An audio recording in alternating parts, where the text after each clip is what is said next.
Morning to all of you. Welcome to in Mehta online classes. देखिए, आप लोगों की ऑनलाइन जो क्लासें हैं वो स्टार्ट हो रही है, जिससे आप लोग अपना कोर्स कर सके, कंप्लीट सिलेबस कर सकें। तो आप इसे उतनी केयरफुल होके घर पे इसको पढ़िएगा और अच्छे से इसके नोट्स प्रिपेयर करिएगा।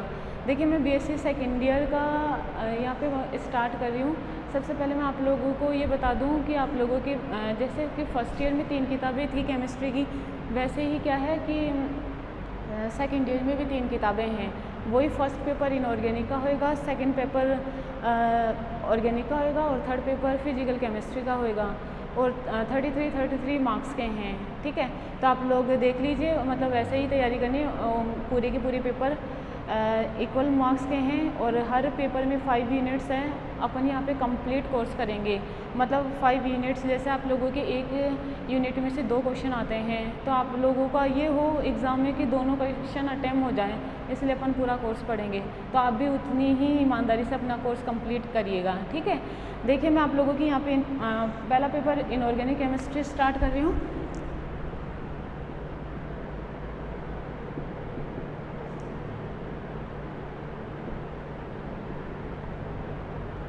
ठीक है, देखो आप लोगों के सिलेबस में कोऑर्डिनेशन केमिस्ट्री है। अब कोऑर्डिनेशन जो केमिस्ट्री है उसमें 2 यूनिट कवर होती है। एक तो आप लोगों की फर्स्ट यूनिट कवर होती है और एक आप लोगों की सेकंड यूनिट कवर होती है। जैसे फर्स्ट यूनिट आप लोगों की 3D और 4D ट्रांजिशन सीरीज के एलिमेंट्स हैं और सेकंड यूनिट आप लोगों की कोऑर्डिनेशन कंपाउंड्स हैं। तो अपन कोऑर्डिनेशन केमिस्ट्री स्टार्ट करेंगे, जिससे कि दोनों यूनिट आप लोगों की कवर होती जाए। ठीक है, देखिए सबसे पहले मैं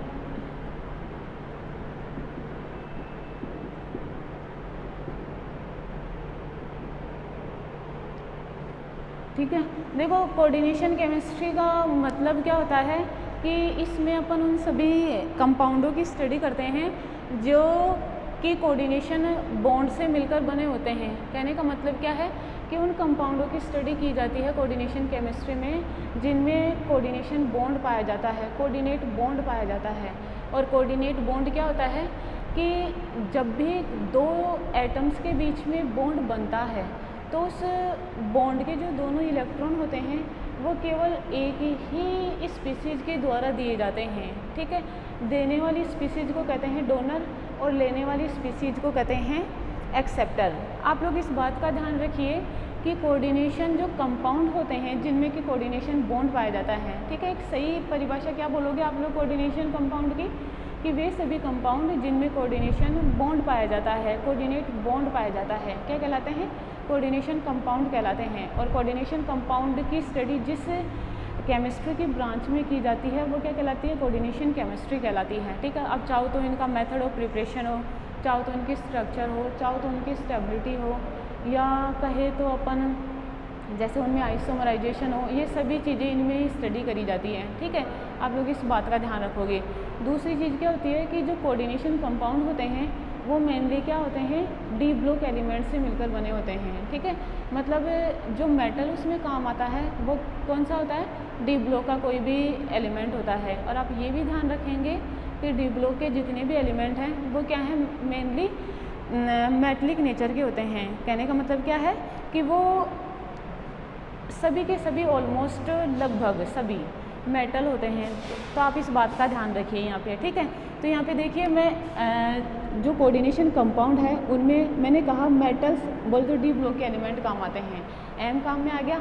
अब कोई स्पीसीज होएगा जो इसके साथ बॉन्ड बनाएगा। ठीक है, सपोज करो मैं उसे एल से रिप्रेजेंट कर रही हूँ। ठीक है, एल क्या है ये सब आगे पढ़ेंगे अपन।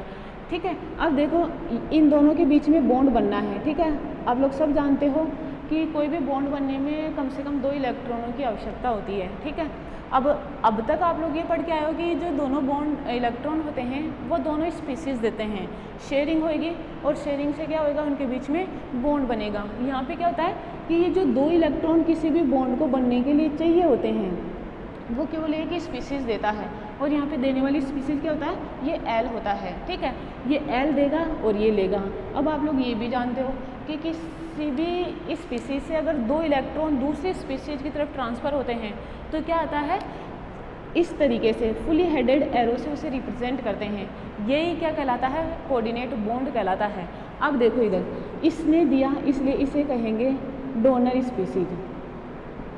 ठीक है, इसने लिया इसलिए इसे कहेंगे एक्सेप्टर स्पीसीज। ठीक है, अब क्योंकि ये ले रहा है और ये दे रहा है तो इधर से 2 इलेक्ट्रॉन इधर गए तो फुली हेडेड एरो से रिप्रेजेंट करेंगे। इसका मतलब क्या है कि यहाँ से 2 इलेक्ट्रॉन इधर जा रहे हैं। इधर देखिए आप लोग, इसको मैं इस तरीके से लिखूँ। ठीक है, अब क्योंकि इसने दिए तो देने वाले पर क्या आ जाता है पॉजिटिव चार्ज और लेने वाले पे क्या आ जाता है नेगेटिव चार्ज। तो एक कोऑर्डिनेट बॉन्ड को आप ऐसे भी लिख सकते हो और एक कोऑर्डिनेट बॉन्ड को आप ऐसे भी लिख सकते हो। दूसरी बात देखिए, अगर अपन इसको इस तरीके से देखें तो अपने को कोई चार्ज नहीं दिखता है, ना तो प्लस का दिखता है ना ही माइनस का दिखता है। लेकिन अगर इसको ऐसे देखें तो देखो प्लस और माइनस चार्ज दिख रहा है। अब आप लोग ये भी जानते हो कि 2 स्पीसीज जब प्लस और माइनस की अट्रैक्शन से जुड़ी होती है तो उसे क्या कहते हैं अपन आयनिक बॉन्ड कहते हैं। तो अगर मैं इसको कवर कर लूँ तो ये कैसी नेचर शो कर रहा है, आयनिक बॉन्ड की नेचर शो कर रहा है। अगर मैं इसको यूँ ढक लूँ तो आप लोग ये भी तो जानते हो ना कि एक इलेक्ट्रॉन अगर इससे है, एक इलेक्ट्रॉन इससे है, शेयरिंग होगी और बॉन्ड बनेगा। तो इसे क्या कहेंगे अपन कोविलेंट बॉन्ड।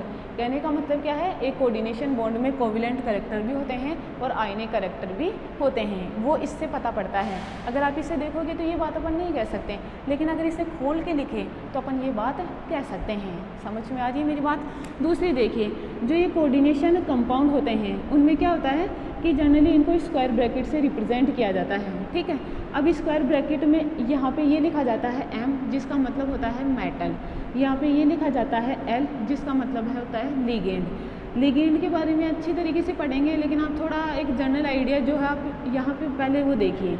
ये लिखा N और N का मतलब होता है लिगेंडों की संख्या। यहाँ पे कुछ भी चार्ज ना हो इसका मतलब 0 चार्ज है। हो सकता है प्लस का चार्ज हो सकता है माइनस का चार्ज हो, कुछ भी हो सकता है। दूसरी चीज़ देखिए, इस स्क्वायर ब्रैकेट के बाहर जो भी स्पीसीज होगी may be left hand side और may be right hand side. ठीक है, अब देखो ये क्या कहलाएगा, मेटल होएगा, कोई भी मेटल एटम या क्या कहेंगे इसे अपन आयन। मतलब अगर इस पे कोई चार्ज नहीं हो तो एटम कहेंगे और अगर इस पे कोई चार्ज आ जाए मे बी पॉजिटिव और मे बी नेगेटिव तो अपन इसे क्या कहेंगे आयन कहेंगे। और ये क्या होता है ligand.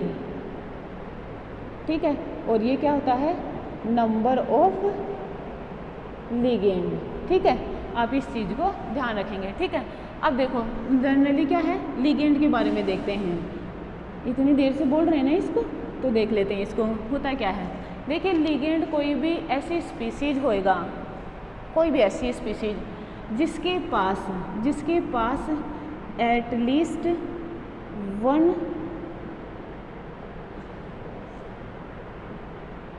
Loan pair of electrons होंगे। ठीक है, कम से कम एक लोन पेयर ऑफ इलेक्ट्रॉन उसके पास होगा ही होगा, तो उसे क्या कहेंगे अपन लिगेंड कहेंगे। ठीक है, अब ये जो लोन पेयर ऑफ इलेक्ट्रॉन है ये किसी भी वजह से हो सकता है, मे बी नेगेटिव चार्ज की वजह से हो जाए या मे बी जो न्यूट्रल स्पीसीज होती है उसकी वजह से हो जाए, या अपन कहेंगे कोई पॉजिटिव स्पीसीज भी हो सकता है, ये पॉजिटिव चार्ज हो सकता है उस पर। साथ के साथ क्या होगा उस पर लोन पेयर ऑफ इलेक्ट्रॉन होंगे, तो उसे भी अपन क्या कंसीडर करेंगे एज ए लिगेंड कंसीडर करेंगे। तो आप इस बात का ध्यान रखोगे।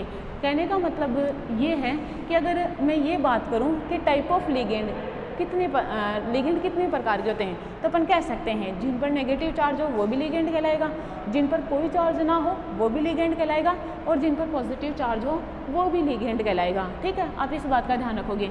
अगर नेगेटिव चार्ज वाले की बात करें तो वो नेगेटिव लिगेंड कहलाएंगे, अगर न्यूट्रल वाले की बात करें तो न्यूट्रल लिगेंड कहलाएंगे, और अगर पॉजिटिव वाले की बात करें तो वो क्या कहलाएंगे पॉजिटिव लिगेंड कहलाएंगे। ठीक है, दूसरी चीज़ देखिए, ये जो नंबर ऑफ लिगेंड होते हैं, ठीक है, एक बार देखो आप लोग जनरली क्या है कि अगर कोऑर्डिनेशन कंपाउंड को जैसे मैं इस तरीके से लिख दूँ, है ना, इस तरीके से लिखूँ, ये मैंने बोला कि ये इस तरीके से हो सकता है, मतलब ये 3 स्पीसीज हो सकती है। मैं लिखूँ MLN और यहाँ पे ये प्लस लिख दूँ। ठीक है, मैं लिखूँ MLN और यहाँ पे ये 0 लिख दूँ। ठीक है, मैं यहाँ पे इसको इस तरीके से लिख दूँ, समझ रहे हो मेरी बात, या मैं इसको इस तरीके से भी लिख दूँ, यहाँ पे लिखूँ मैं MLN और ये लिख दिया X, यहाँ पे मैं लिख दूँ MLN और ये लिख दूँ MLN डैश, ये M डैश L डैश कर दिया। इसका मतलब क्या है, ये डिफरेंट टाइप के हैं। यहाँ पे मैं लिख दूँ इसको X MLN, ठीक है। देखो इनका मतलब क्या होता है, इनका फ़र्क क्या होता है, इनके वो चीज़ देखते हैं। देखो जो भी स्क्वायर ब्रैकेट के अंदर है, ठीक है, तीनों की बात कर रही हूँ मैं, जो भी स्क्वायर ब्रैकेट के अंदर है, ठीक है, इससे इसको कंसिडर करके चलते हैं, इसको कंसिडर करा और इसको कंसिडर करा, आप इसको भी कंसिडर कर सकते हैं, दोनों को इंक्लूड कर सकते हैं। तो ये कैसी स्पीसीज कहलाएगी, कोऑर्डिनेशन स्पीसीज, या क्या बोलेंगे इसे, कॉम्प्लेक्स बोलेंगे, ठीक है। दूसरा क्या होता है, ये वाली जो स्पीसीज है, ये वाली जो स्पीसीज है, ये क्या कहलाती है, आयोनिक स्पीसीज। आप इस बात का ध्यान रखोगे, ठीक है। कौन सी होगी कोऑर्डिनेशन स्पीसीज या कॉम्प्लेक्स, जो स्क्वायर ब्रैकेट के अंदर लिखा हुआ है। अब इसमें बात करें तो ये भी हो सकता है, ये भी हो सकता है, ठीक है।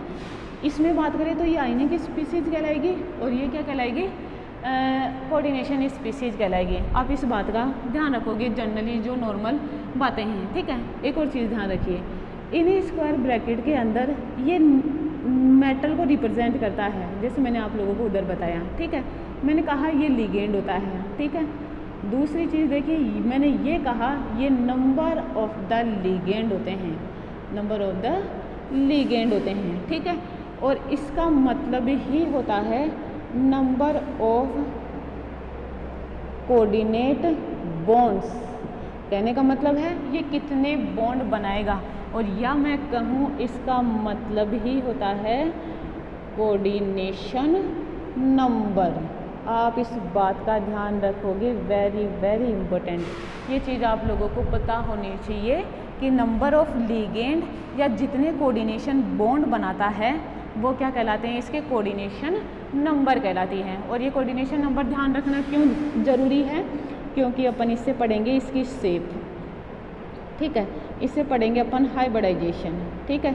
इससे अपन पढ़ेंगे इसकी स्टेबिलिटी, ठीक है। या इससे अपन पढ़ेंगे जनरली क्या, इनमें आइसोमराइजेशन, समावयता, ठीक है। तो वो चीज़ आप लोगों को तब पता होनी चाहिए, ठीक है। देखो ये थी एक जनरल बात है, अपन लिगेंड के बारे में बात कर रहे थे।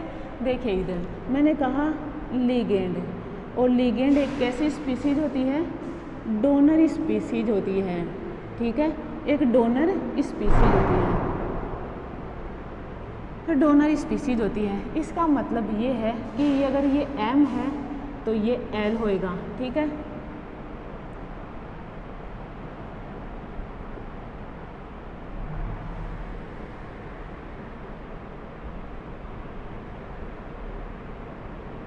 डोनर स्पीसीज है, ठीक है।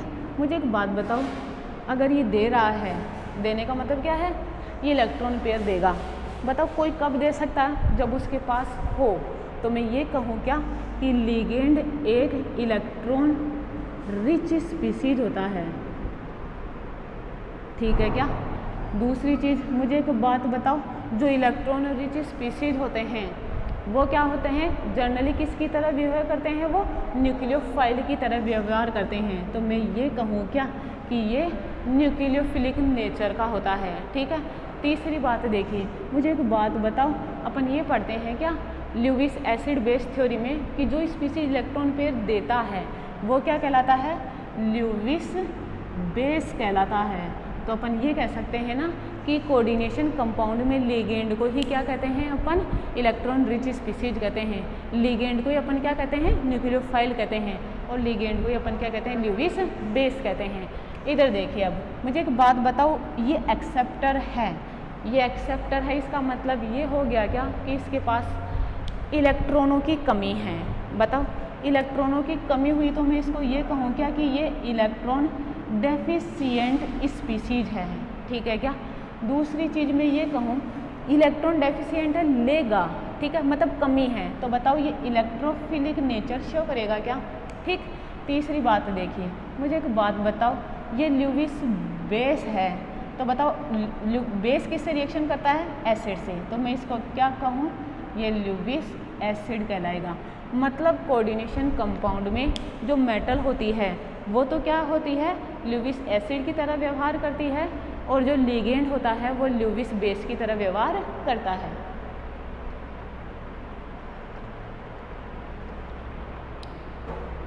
अब देखो लिगेंड देगा इसलिए वो डोनर है, ये लेगा इसलिए ये एक्सेप्टर है। तो इसकी डोनर कैपेसिटी के आधार पर, ठीक है, अकॉर्डिंग टू, देखो उधर पढ़ते हैं अपन, according to donor capacity of the ligand, ligands are classified into different type of categories, या मैं कहूँ 2 type of category, that means one is monodentate और अनदर इज पॉलीडेंटेड। ठीक है, बात मेरी समझ में है आप लोगों को? According to donor capacity of the ligand, ठीक है, लिखती हूँ इधर।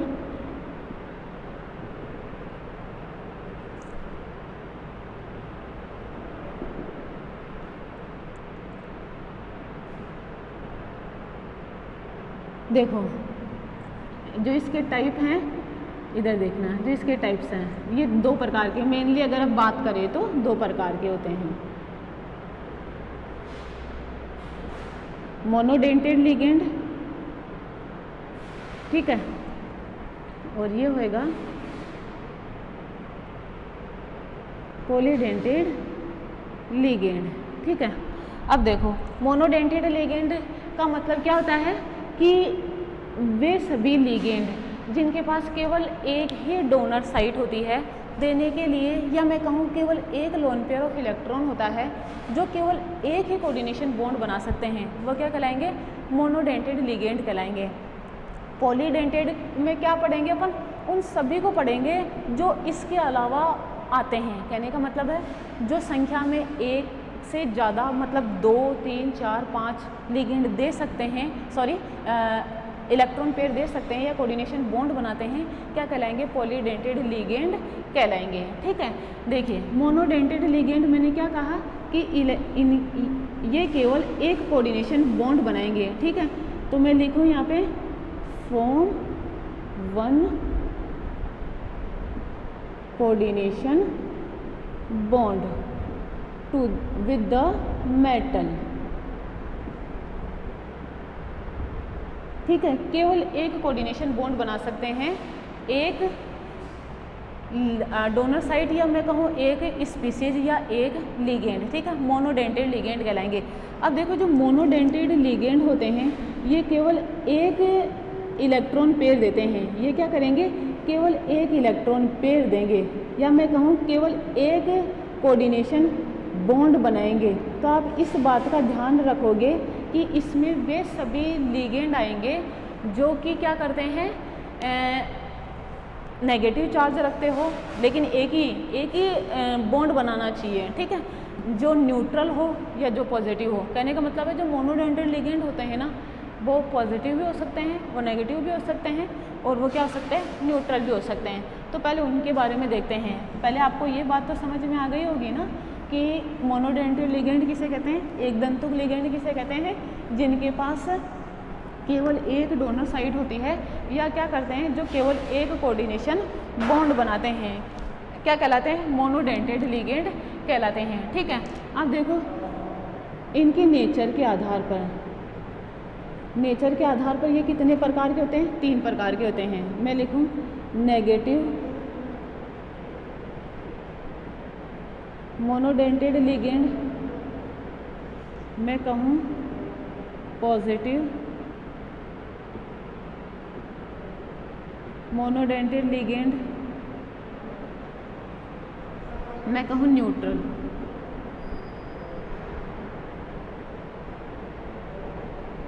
Monodentate ligand.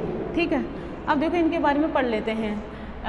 पूरा एग्जाम्पल पढ़ लेते हैं, और क्या है कि इनका नाम वाम पढ़ लेते हैं कि कैसे लिखते हैं, इनको कैसे नाम बोला जाता है। आप इस बात का ध्यान रखोगे, इन्हें याद करोगे आप लोग। ध्यान नहीं रखना, आप लोगों को याद करना है ये वाली चीज़। ठीक है, नेगेटिव का मतलब क्या होएगा? Containing at least 1 negative charge, मतलब जिन पर कम से कम एक नेगेटिव चार्ज हो, वो क्या कहलाएंगे? नेगेटिव मोनोडेंटेड लिगेंड कहलाएंगे। ठीक है, इसके एग्जाम्पल देखते हैं। एग्जाम्पल देखो आप लोग, जैसे मैं लिखूँ OH-, इसको क्या बोलेंगे? हाइड्रोक्सो, नाम याद रखोगे आप लोग। ठीक है, F- फ्लोरो, Cl- bromo, chloro, Br minus bromo, ठीक है। I माइनस आयोडो, ठीक है। H माइनस हाइड्राइडो, आप इसका ध्यान रखना है ना। H माइनस का मतलब क्या होता है? हाइड्राइडो। इसका मतलब क्या होता है? ऑक्सो। ये इसका नाम है, आप इसका नाम ध्यान रखोगे, ठीक है। ऑक्सो। और देखिए जनरली O2 माइनस, इसे बोलते हैं सुपर ऑक्सो।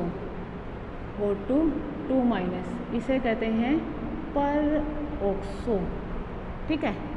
और होता है आप लोगों के, जैसे मैं लिखूँ CH3 माइनस एसीटेटो, ठीक है।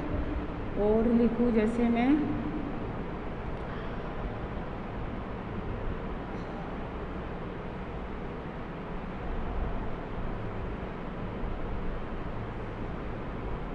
NO3 माइनस नाइट्राइटो, बोलोगे आप इसे नाइट्रेटो, नाइट्रेटो।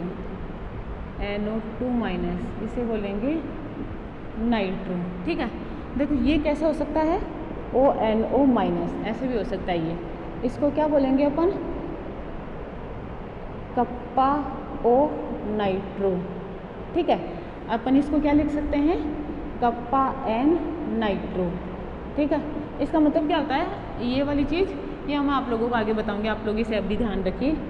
CN को क्या बोलते हैं अपन? साइनो, या आप इसे लिखते हैं साइनाइडो। साइनाइडो भी आप इसे लिख सकते हो, ठीक है। नेक्स्ट देखो NC लिखूँ तो इसे क्या बोलोगे आप?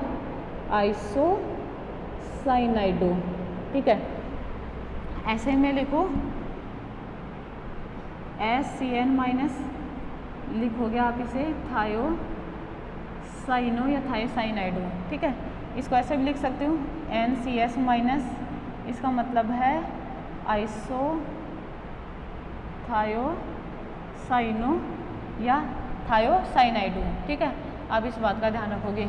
ये नॉर्मली लिगेंड, और भी बाकी देखो आगे लिगेंड जाएंगे, जैसे अपन इनकी नोमेनक्लेचर भी पढ़ेंगे और भी जो है, तो अपन इनमें इंक्लूड करते जाएंगे वो सब चीज़ें, तो आप इनको ध्यान में रखोगे, ठीक है। आगे जैसे नोमेनक्लेचर पढ़ेंगे उनमें भी मैं आप लोगों की इसकी नाम बता दूंगी कि और भी कैसे हैं, तो आप लोगों को इनको याद करना है, ठीक है। एक बात ध्यान रखिए, देखो एक नॉर्मल सी बात होती है जो जनरली आप लोगों को पता होगी आई थिंक। क्या होता है कि जैसे अपन X माइनस है ना, X माइनस में अपन क्या इंक्लूड करते हैं? X में क्या इंक्लूड, या X माइनस लिखो F minus Cl minus Br minus और I माइनस, है ना। ये क्या होते हैं? हेलोजन होते हैं, इन पे 1 नेगेटिव चार्ज होता है और ये नेगेटिव लिगेंड की भांति व्यवहार करते हैं, ठीक है। आपको एक बात ये ध्यान रखनी है कि अपन जैसे इनका नाम यूज करते हैं ना, तो अपन जैसे बोलते हैं तो क्लोराइड, फ्लोराइड, ब्रोमाइड, ये सब बोलते हैं, आयोडाइड, है ना। लेकिन जब भी कोऑर्डिनेशन कंपाउंड में अपन इनका नाम यूज करेंगे ना, तो जैसे आइड है तो इसको आयोडो पढ़ेंगे, 8 है तो उसे मतलब जो भी जैसे आता है, मैं ऐसे लिखूँ ये है, ठीक है। तो इसे क्या लिखेंगे अपन? जब भी इनका नाम लिखेंगे आइडो, ठीक है। अपन लिखे 8, तो इनका नाम क्या लिखेंगे अपन? एटो, ठीक है। ये इंटर कन्वर्जन होता है जो आप लोगों को इनमें करना आना चाहिए, पता होना चाहिए आप लोगों को। इस तरीके से लिखते हैं। जैसे नाइट्रेट होता है तो नाम क्या लिखा इसका? नाइट्राइटो। ये नाइट्रो होता है जिससे नाम लिखा इसका नाइट्रो, समझ में आ रही है। साइनाइड बोला तो इसको बोलते हैं साइनो या साइनाइडो, ठीक है। वो सब चीज़ें हैं, तो आप लोगों को ये बात ध्यान रखनी है, ठीक है। दूसरा देखो अपन पढ़ते हैं पॉजिटिव लिगेंड,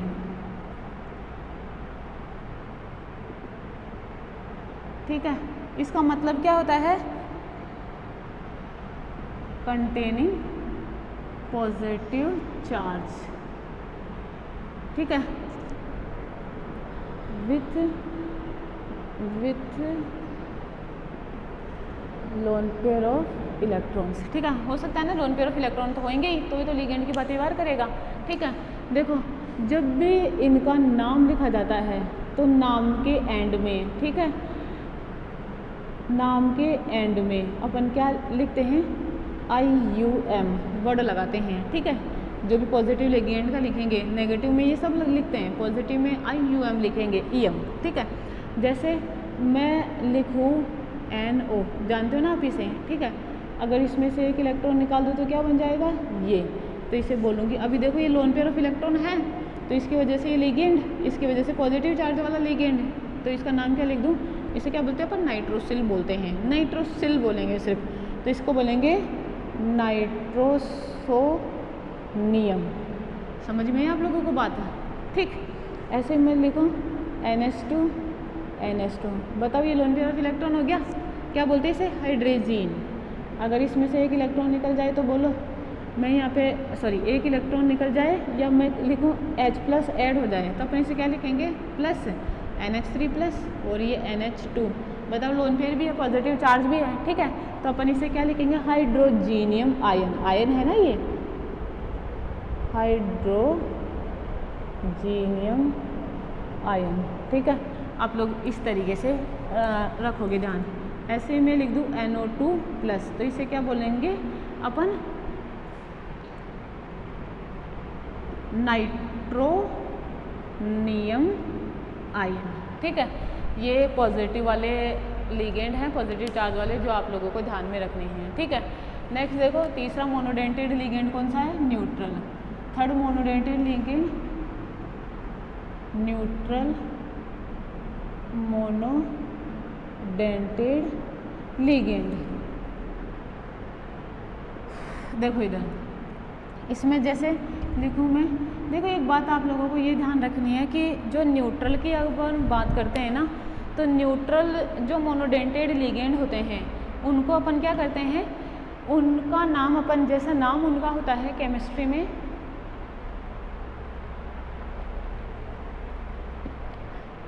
वैसे कि वैसे उनका नाम लिखते हैं, ठीक है।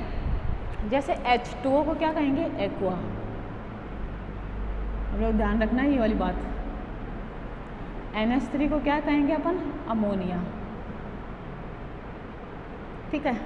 ऐसे ही मैं लिख दूँ PR3 को अपन क्या कहेंगे, ट्राई एल्काइल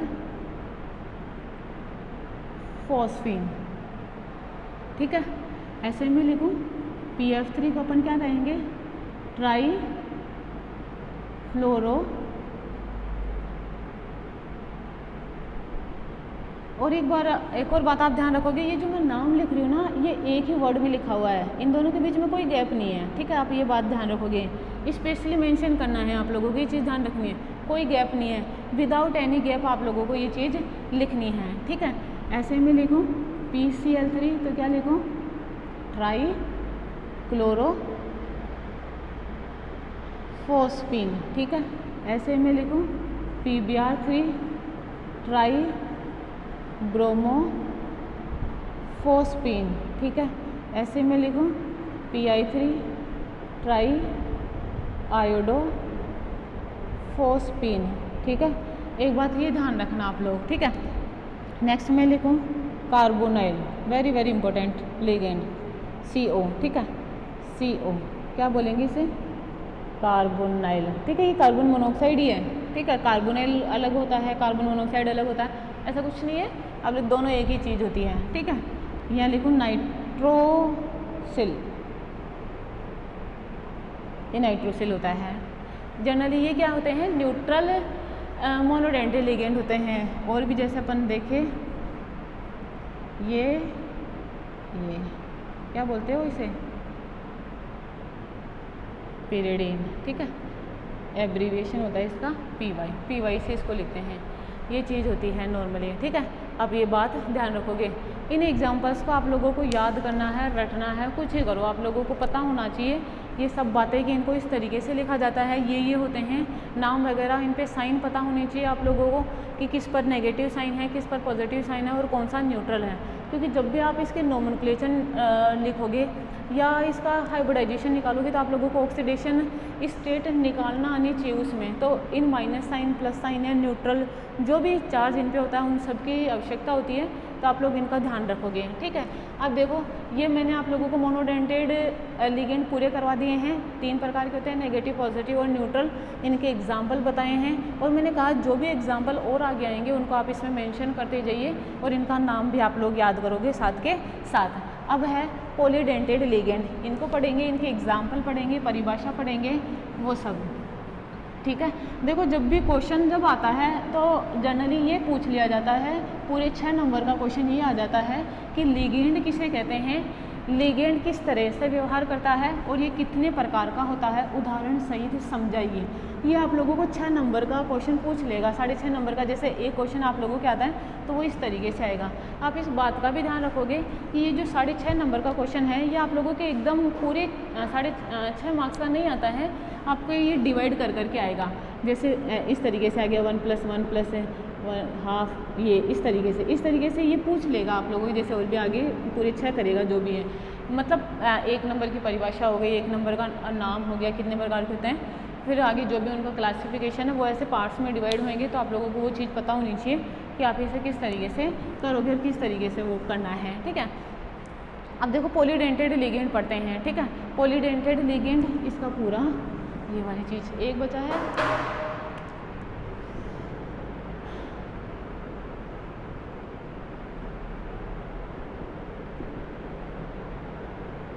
पॉलीडेंटेड लिगेंड, ठीक है। देखो पॉलीडेंटेड लिगेंड किसे कहते हैं, जैसे मैंने अभी आप लोगों को परिभाषा बताई कि जिनमें एक से ज़्यादा डोनर साइट होती है, या मैं कहूँ जो एक से ज़्यादा कोऑर्डिनेशन बॉन्ड बनाते हैं, या मैं कहूँ जिनके पास एक से ज़्यादा डोनर साइट होती है, ठीक है, वो सभी के सभी क्या कहलाएंगे, पॉलीडेंटेड लिगेंड कहलाएंगे, ठीक है। तो मैं यहाँ पे लिख दूँ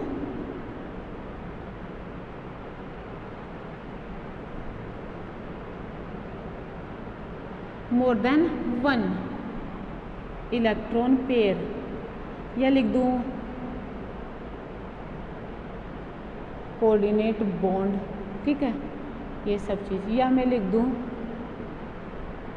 डोनर साइट, ठीक है, कुछ भी, ये तीनों चीज़ें एक ही होती हैं, आप लोगों को ये बात ध्यान रखनी है, ठीक है। इसके आधार पर मतलब प्रेजेंस ऑफ डोनर साइट के आधार पर ये डिफरेंट टाइप के होते हैं, वो अपन पढ़ेंगे यहाँ पे, ठीक है। देखो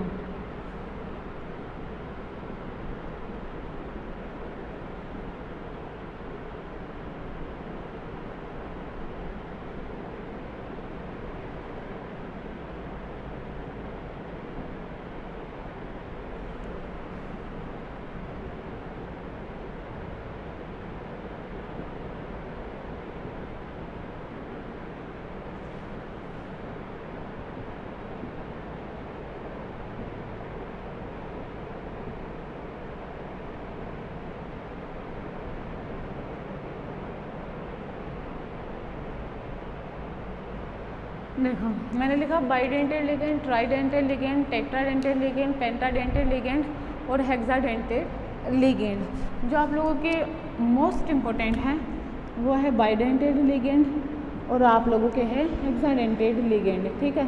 पढ़ेंगे इनको एग्जाम्पल सही थे जो भी है पढ़ेंगे तो सबको ही, लेकिन आप लोगों को इन दो को स्पेशली ध्यान रखना है, ठीक है।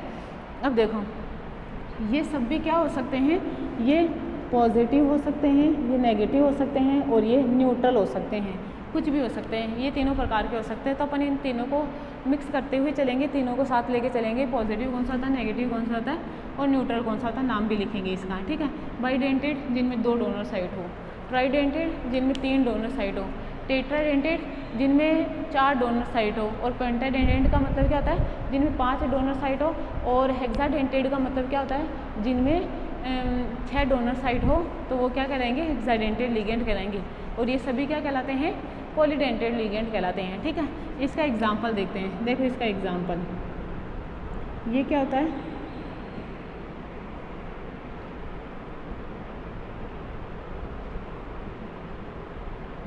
ऑक्सैलिक एसिड, ठीक है। सपोज करो 2 H+ निकाल दूँ, 2 हाइड्रोजन को H+ फॉर्म में रिमूव करा, क्या बना माइनस, क्या बना माइनस। इधर देखना, इसको ऐसे लिखो तो कोई दिक्कत है क्या, ठीक, ये ऐसे ये ऐसे, इसको क्या बोलते हैं, रेजोनेंस।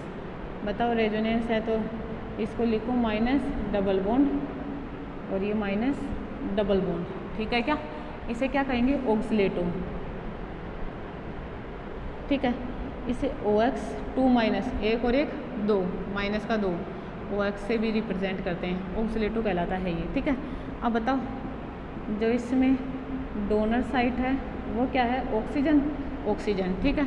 दूसरी बताओ ये लिगेंड कैसी नेचर का है, ये नेगेटिव लिगेंड है, बाइडेंटेड लिगेंड कहलाता है, ठीक है। वो चीज़ आप इसमें ध्यान रखोगे। नेक्स्ट देखो,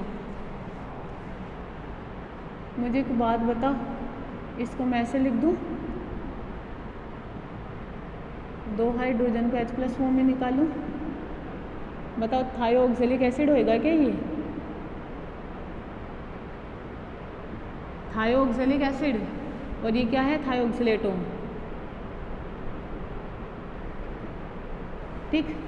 रेजोनेटिंग स्ट्रक्चर देखो, ये इधर, ये इधर, ये इधर, ये इधर,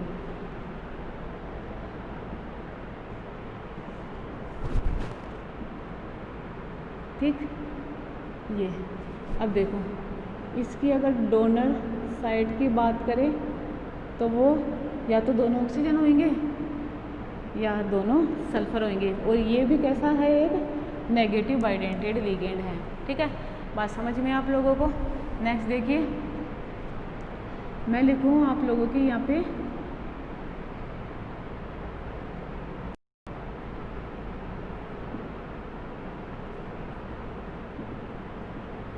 ये क्या है, इथाइलिन डाईएमीन, इसका नाम क्या है, इथाइलिन डाईएमीन, ठीक है। एक न्यूट्रल बाइडेंटेड लिगेंड है, कैसा है ये, न्यूट्रल बाइडेंटेड लिगेंड है, ठीक है। इस बात का ध्यान रखोगे। डोनर साइट कौन सी है, नाइट्रोजन और नाइट्रोजन। आई बात समझ में आप लोगों को, मतलब ये दोनों नाइट्रोजन ये इस तरीके से मेटल को देंगे और ये बॉन्ड बनेगा, ठीक। इसी तरीके से देखिए आप लोग यहाँ पे मैं लिखूँ CH3 C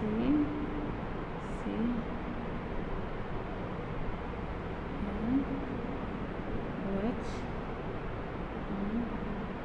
O, इसे क्या बोलते हैं,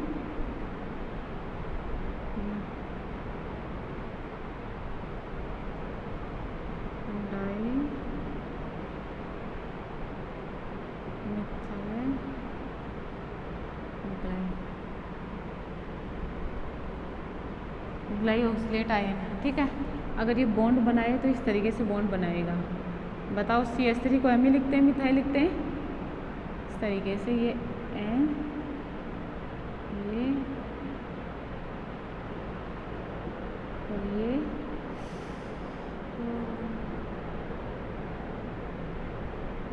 इस तरीके से, ठीक है। इसे क्या बोलते हैं, DMG, और इस पे कितना चार्ज होता है, -1, डाईमिथाइल ग्लाइऑक्सीमेटो। नाम तो क्या लिखेंगे इसका, ग्लाइऑक्सीमेट आयन है ना, डाईमिथाइल ग्लाइऑक्सीमेटो, ठीक है। ये इसका नाम लिखेंगे DMG, ठीक है। ये चीज़ होती है, ठीक है। नेक्स्ट देखो, मैं लिखूँ CH3, इसे क्या बोलते हैं, एसिटाइल एसीटोनेटो,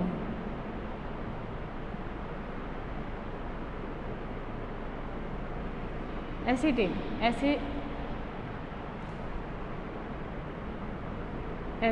ठीक है। अब इधर देखो, यहाँ से मैं कोई हाइड्रोजन को H+ फॉर्म में निकालूं तो ये होएगा CH3 double bond CH- double bond ये, और ये CH3, ठीक है। अब देखो बताओ ये रेजोनेटिंग स्ट्रक्चर शो करता है, ये ऐसे, ये ऐसे,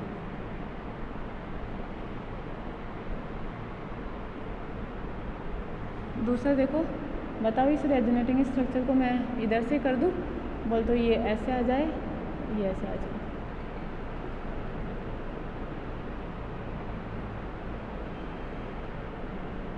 बॉन्ड कैसे बनाएगा, देखो डोनर साइड कौन कौन सी है, दोनों ऑक्सीजन है, बाइडेंटेड है ये भी और ये भी, ठीक है। दूसरा देखो इसको कैसे लिख सकते हैं, AC -1 चार्ज, AC इसका एब्रीविएशन होता है, ठीक है। एक नेगेटिव बाइडेंटेड लिगेंड है, नाम क्या होएगा इसका, एसिटाइल एसीटोनेटो, ठीक है। AC इसको लिखा जाता है। ये चीज़ आप लोग ध्यान रखोगे, ठीक है। कौन से वे बाइडेंटेड लिगेंड कंप्लीट हो चुके हैं, ये इनके एग्जाम्पल है, नाम है, जिनको आप लोगों को ध्यान में रखना है, ठीक है। इसको मिटा रही हूँ मैं पूरे को।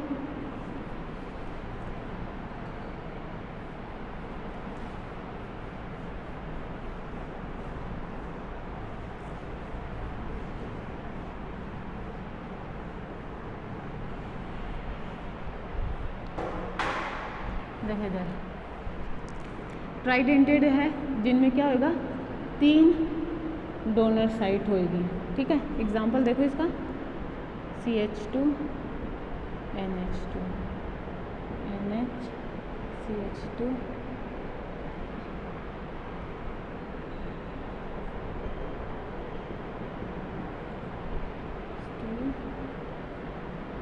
CH2 NH2, ठीक है।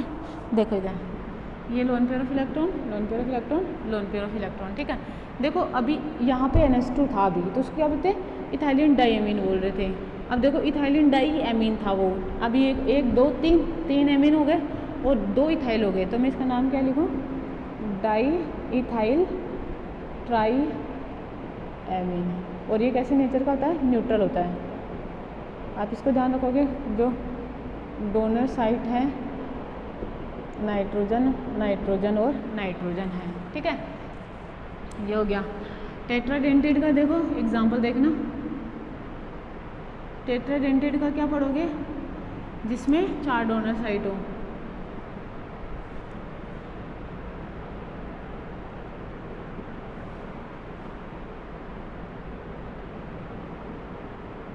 देखो 1 2 3 और ये 4, ठीक है। अब इसको क्या लिखूंगी मैं, 1 2 3 ट्राईइथाइलिन हो गए ना, ट्राईइथाइलिन टेट्राएमीन, ये इसका नाम हो गया। नेचर कैसे इसकी, न्यूट्रल। डोनर साइड देखो ये इस तरीके से ये लिखा जाएगा। नेक्स्ट देखो पेंटाडेंटेड है, पेंटाडेंटेड को भी लिख दूँ मैं इस तरीके से,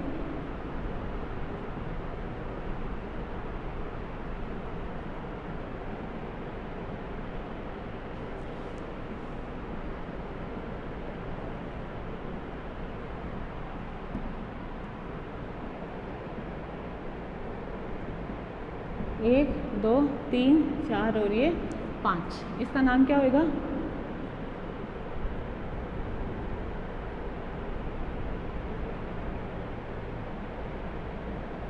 डोनर साइट होगी,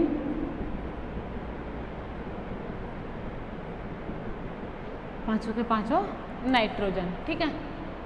नेक्स्ट देखो हेक्साडेंटेड, हेक्साडेंटेड में देखना इसका वेलोन जो एग्जाम्पल है वो है यहाँ पर EDTA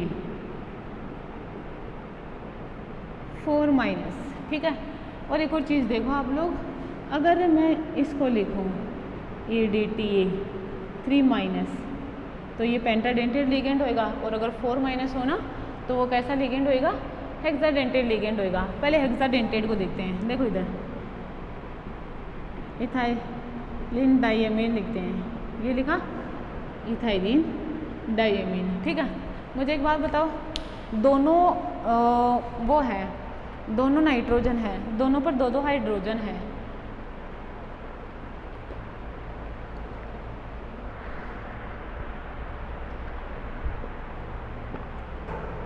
दिख रही है आप लोगों को ये वाली चीज़, 2-2 हाइड्रोजन है ना, इनकी बात करें। अगर इसके दोनों हाइड्रोजनों को मैं एसिटिक एसिड के मॉलिक्यूल से रिप्लेस कर दूँ, ठीक, ये देखो, ठीक है। इसको भी देखो,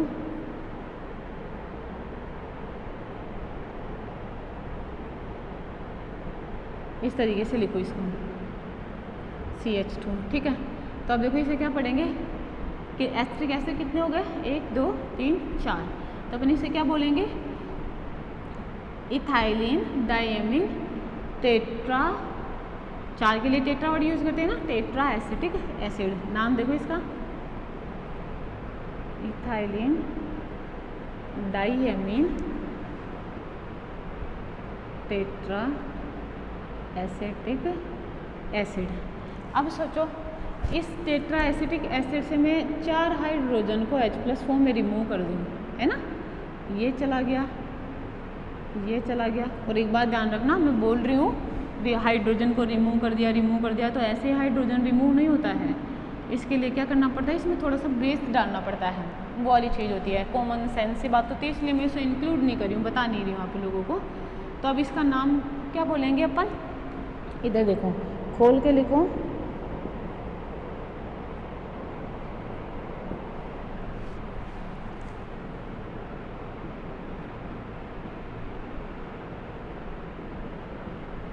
इस तरीके से, ठीक है ना।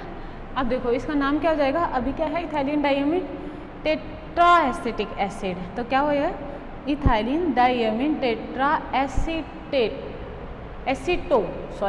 एसीटो आप इसका नाम लिखोगे, ठीक है।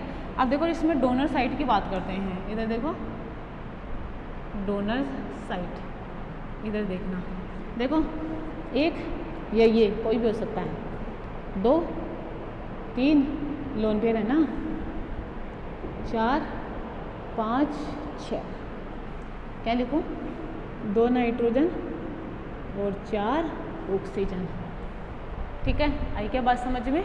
और इसका जो एग्जाम्पल है वो अपन आगे देख लेंगे कि कैसे मेटल के साथ बॉन्ड बनाता है, कैसे नहीं बनाता है क्या नहीं है, ठीक है।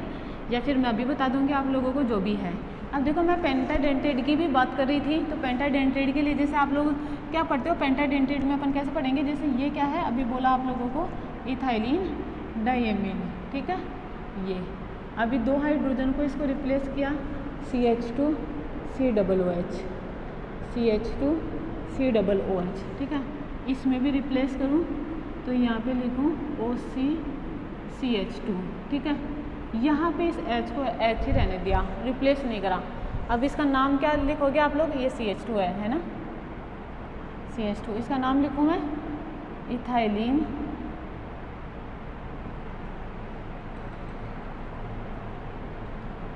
इथाइलिन देखो 1 2 3, ठीक है, 3 है तो मैं लिखूँगी इसको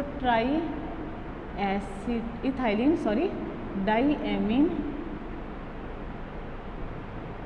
ट्राई एसिटिक एसिड। आई बात समझ में, वही एक हाइड्रोजन हटा दिया, माइनस हाइड्रोजन हटाया, हाइड्रोजन हटाया, माइनस। तो देखो डोनर साइट इसमें क्या है, 2 नाइट्रोजन है और 3 ऑक्सीजन है। बताओ कैसा लिगेंड है ये, नेगेटिव लिगेंड, EDTA माइनस का 3। देखो 1 2 3, उसमें 4 थे तो इसको क्या लिखेंगे, EDTA4 माइनस। समझ में आया आप लोगों को बात। जब ऐसा लिखा हो तो आप लोगों को ये ध्यान रखना है ये पेंटाडेंटेड लिगेंड है, ठीक है। और अगर 4 हो तो आप लोगों को ध्यान रखना है ये हेक्साडेंटेड लिगेंड है। दोनों ही मोस्ट स्टेबल होते हैं, लेकिन 99% केसेज में जो काम आता है ना, इसका बहुत उपयोग होता है केमिस्ट्री में, वो होता है EDTA4 माइनस। तो आप लोगों को ये बात ध्यान रखनी है। ये आप लोगों के हो गए लिगेंड। देखो मैंने क्या क्या पढ़ाया आप लोगों को, number of type of ligand बता दिए, आप लोगों को इसके डोनर साइट के आधार पे बता दिया, पॉलीडेंटेड लिगेंड क्या होते हैं उनके प्रकार बता दिए। ये सब चीज़ें आप लोगों को इस तरीके से पढ़नी है, ठीक है। नेगेटिव पॉजिटिव न्यूट्रल लिगेंड बताया, आप लोगों के नाम बताए, आप लोगों को उसको ध्यान रखना है, सबको याद करना है। और ये किस तरीके से क्या होते हैं क्या नहीं होते हैं, वो चीज़ आप लोगों को ध्यान में रखनी है, ठीक है। देखो अभी जैसे मैंने ये पॉलीडेंटेड लिगेंड पढ़ाया, ठीक है, इन्हीं का करेक्टर होता है, वो यहीं पे पढ़ लेते हैं। इसके साथ के साथ ज़्यादा समझ आएगा आप लोगों को, साथ के साथ अगर चीज़ हो जाएगी तो माइंड में भी रहेगा अच्छी तरीके से, वो वाली चीज़ है। और वो क्या पढ़ेंगे अपन, हेक्साडेंटेड लिगेंड की जो प्रॉपर्टी होती है उसके बारे में एक बार देख लेते हैं।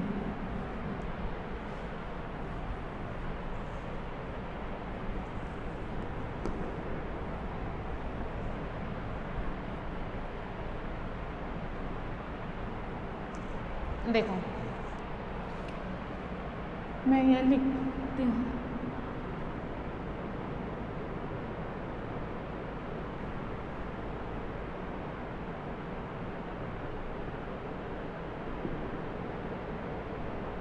देखो प्रॉपर्टी ऑफ पॉलीडेंटेड लिगेंड, और इसी को अपन किस नाम से जानते हैं इस कोऑर्डिनेशन कंपाउंड में?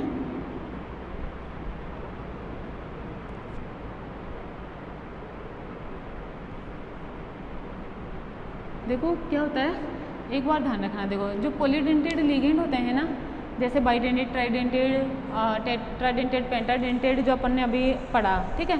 अब लोगों को एक बात ध्यान रखनी है कि जो मोनोडेंटेड लिगेंड होते हैं और जो पॉलीडेंटेड लिगेंड होते हैं, उनकी अगर कंपैरिजन करी जाए तो जो पॉलीडेंटेड लिगेंड होते हैं वो मोस्ट स्टेबल होते हैं।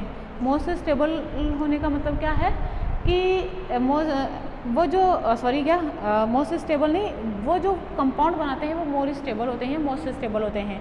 क्यों होते हैं? क्योंकि वो एक समय में एक से ज़्यादा बॉन्ड बनाते हैं, और एक से ज़्यादा बॉन्ड बनाएंगे तो सिस्टम में उतनी एनर्जी रिलीज़ होएगी, और कोई भी सिस्टम जितनी एनर्जी रिलीज़ करता है, जिसके डेल जी का मान जितना नेगेटिव होता है, वो उतना ही ज़्यादा क्या होता है, स्टेबल होता है। तो आप लोगों को ये वाली बात ध्यान रखनी है। तो देखो इसका जो प्रॉपर्टी होती है पॉलीडेंटेड लिगेंड की, उसे अपन क्या पढ़ते हैं कोऑर्डिनेशन केमिस्ट्री में? चीलेट इफेक्ट के नाम से जाना जाता है उसे, ठीक है। या आप इसे क्या बोलते हो? कीलेट, कीलेट प्रभाव, कीलेट प्रभाव, ठीक है। आप लोगों को ये बात ध्यान रखनी है, कीलेट प्रभाव या चीलेट effect is the property of the polydentate ligand. ये पॉलीडेंटेड लिगेंड का गुण होता है। पहली बात तो इसकी ये कि ये पॉलीडेंटेड लिगेंड का गुण होता है। कहने का मतलब क्या है कि जैसे मैं बाइडेंटेड लिगेंड की बात करूँ, ठीक है, पॉलीडेंटेड लिगेंड है ना ये, ठीक है। बाइडेंटेड लिगेंड जैसे मैंने लिखा था अभी इथाइलिन डाइअमीन, ये लिखा इसको CH2NH2। मुझे एक बात बताओ, ये इस तरीके से बॉन्ड बनाएगा लोन पेयर ऑफ इलेक्ट्रॉन की वजह से, ठीक है। या मैं बात करूँ इस तरीके का कोई है, देखो मैं CH2 का इस तरीके से लिख देती हूँ। मैं लिखूँ M, ये और ये N, ये N, ये N। मुझे एक बात बताओ, ये ट्राइडेंटेड लिगेंड हो गया, इस तरीके से बॉन्ड बनाएगा, ठीक है। या हम हेक्साडेंटेड लिगेंड की बात करें, इधर देखना, जैसे ये कोई मेटल है, ठीक है। अब इसमें डोनर साइड कितनी बताई थी? 6 बताई थी। 2 नाइट्रोजन थी, 4 ऑक्सीजन थी, 1 2 3 और ये 4 ऑक्सीजन, ठीक है। देखो इधर, अब इसमें यहाँ पे था, इसको देखो एक बार, ये लिख दूँ मैं, ये ऐसे,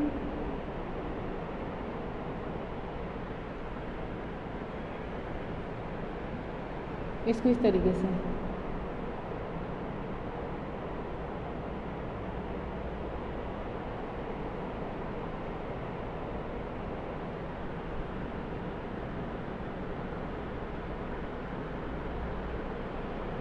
ठीक है। अब देखो ऑक्सीजन एसीटेट का है ना ये, तो इसको इस तरीके से लिखना।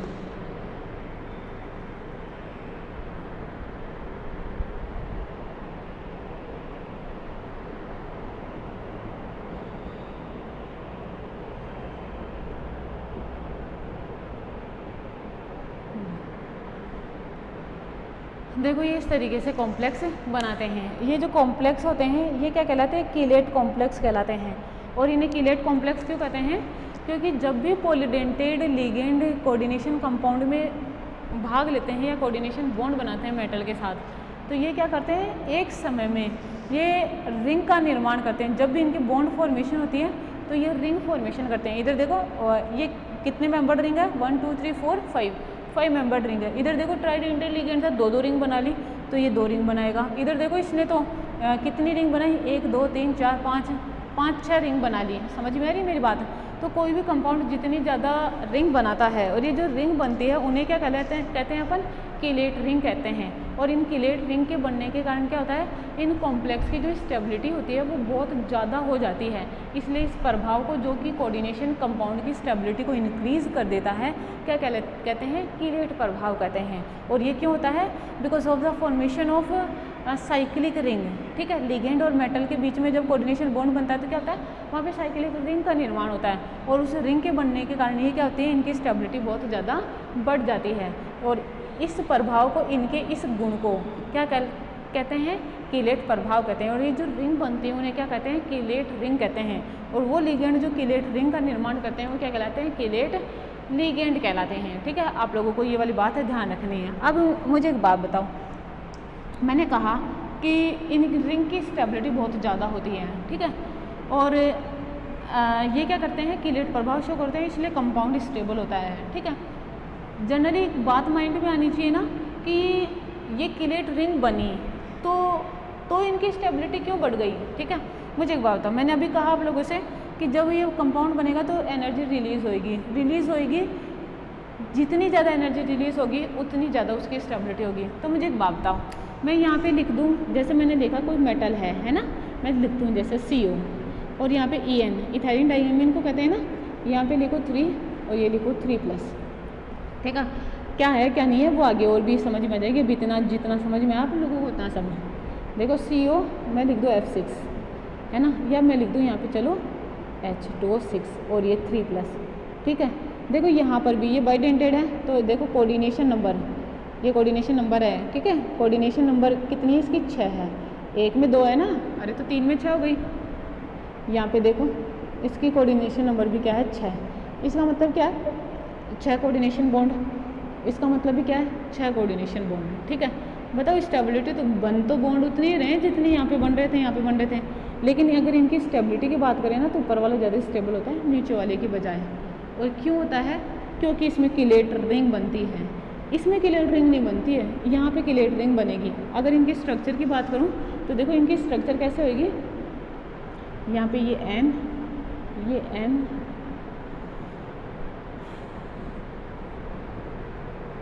देखो EN लिख देती हूँ,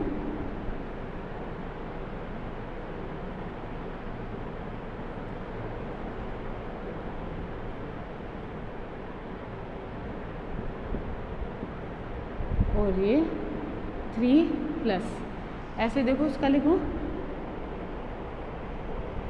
कोऑर्डिनेशन बॉन्ड है, ये ध्यान रखना है ना, ऐसे ही लाइन नहीं खींचनी है।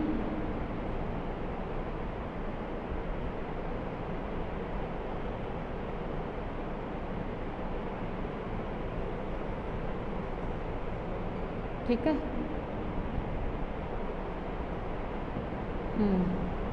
3+, समझे। अब इधर देखो, यहाँ कोई किलेट रिंग नहीं है, जैसा बना वैसा बोले हम, जितनी एनर्जी है उतनी है, मेरी स्टेबिलिटी जितनी है उतनी है, कोई प्रभाव नहीं पड़ता किसी का। लेकिन अगर कंपैरेटिवली देखें तो इसकी स्टेबिलिटी ज़्यादा है। अब ये भी 6 कोऑर्डिनेशन नंबर वाला, वो भी 6 कोऑर्डिनेशन नंबर वाला, ये भी ऑक्टाहेड्रल, ये भी ऑक्टाहेड्रल, समझ रहे मेरी बात, ठीक है।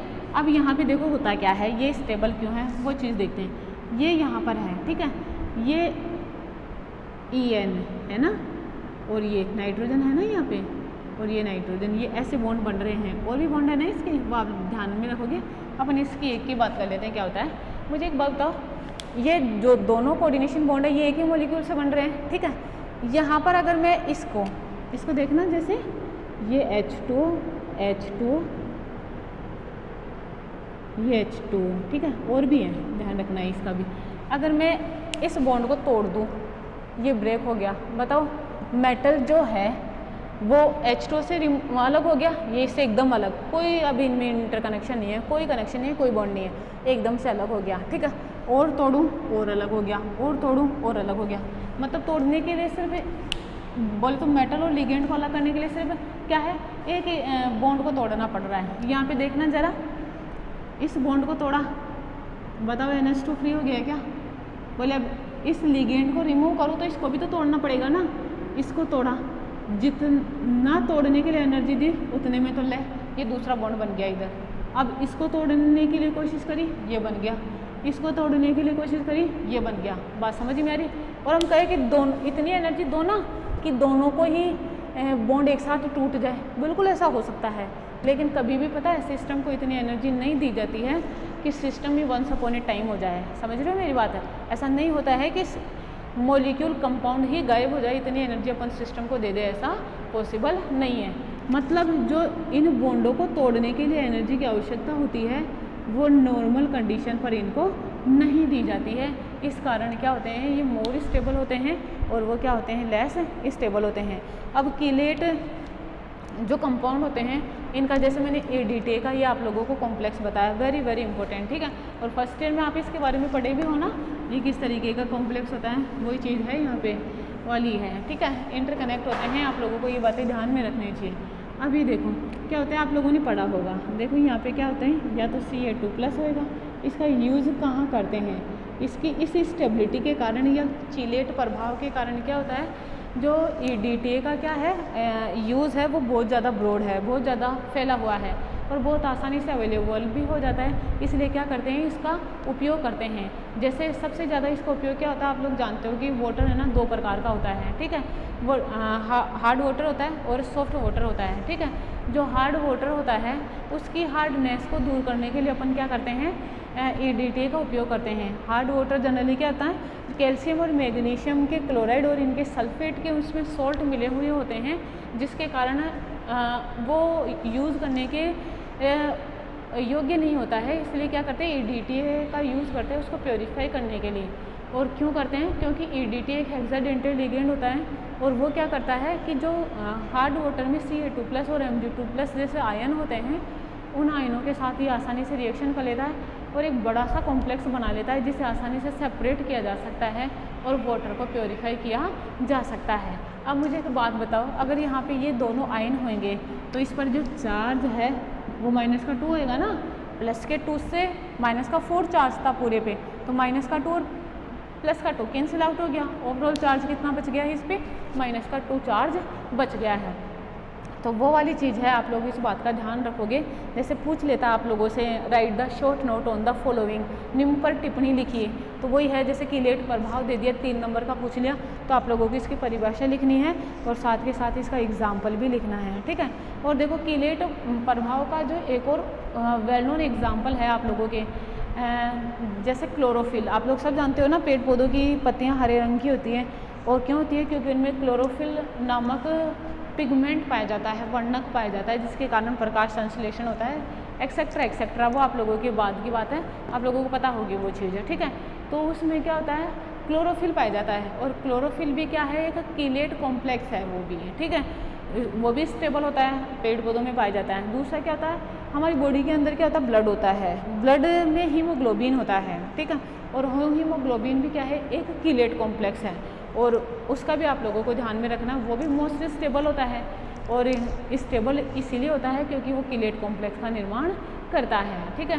वो वाली चीज़ें, उसकी स्ट्रक्चर भी इस तरीके की होती है, ठीक है। ये हो गया कीलेट पर। देखिए अब आप लोगों के जब भी पूछा जाए तो आप लोग इसकी परिभाषा लिखोगे और इसकी एग्जाम्पल लिखोगे। और आप लोग अगर टाइम हो, मैक्सिमम मार्क्स का जैसे 3 नंबर का है, तो आई थिंक आप लोगों को ये रीज़न भी लिखना चाहिए कि ये स्टेबल क्यों होते हैं, क्यों नहीं होते हैं। क्योंकि इनमें एक समय में एक से ज़्यादा बॉन्ड तोड़ने के लिए बहुत अधिक एनर्जी की आवश्यकता होती है, जो नॉर्मल कंडीशन पर अवेलेबल नहीं होती है। वो बात आप लोगों को इसमें मेंशन करनी है, ठीक है।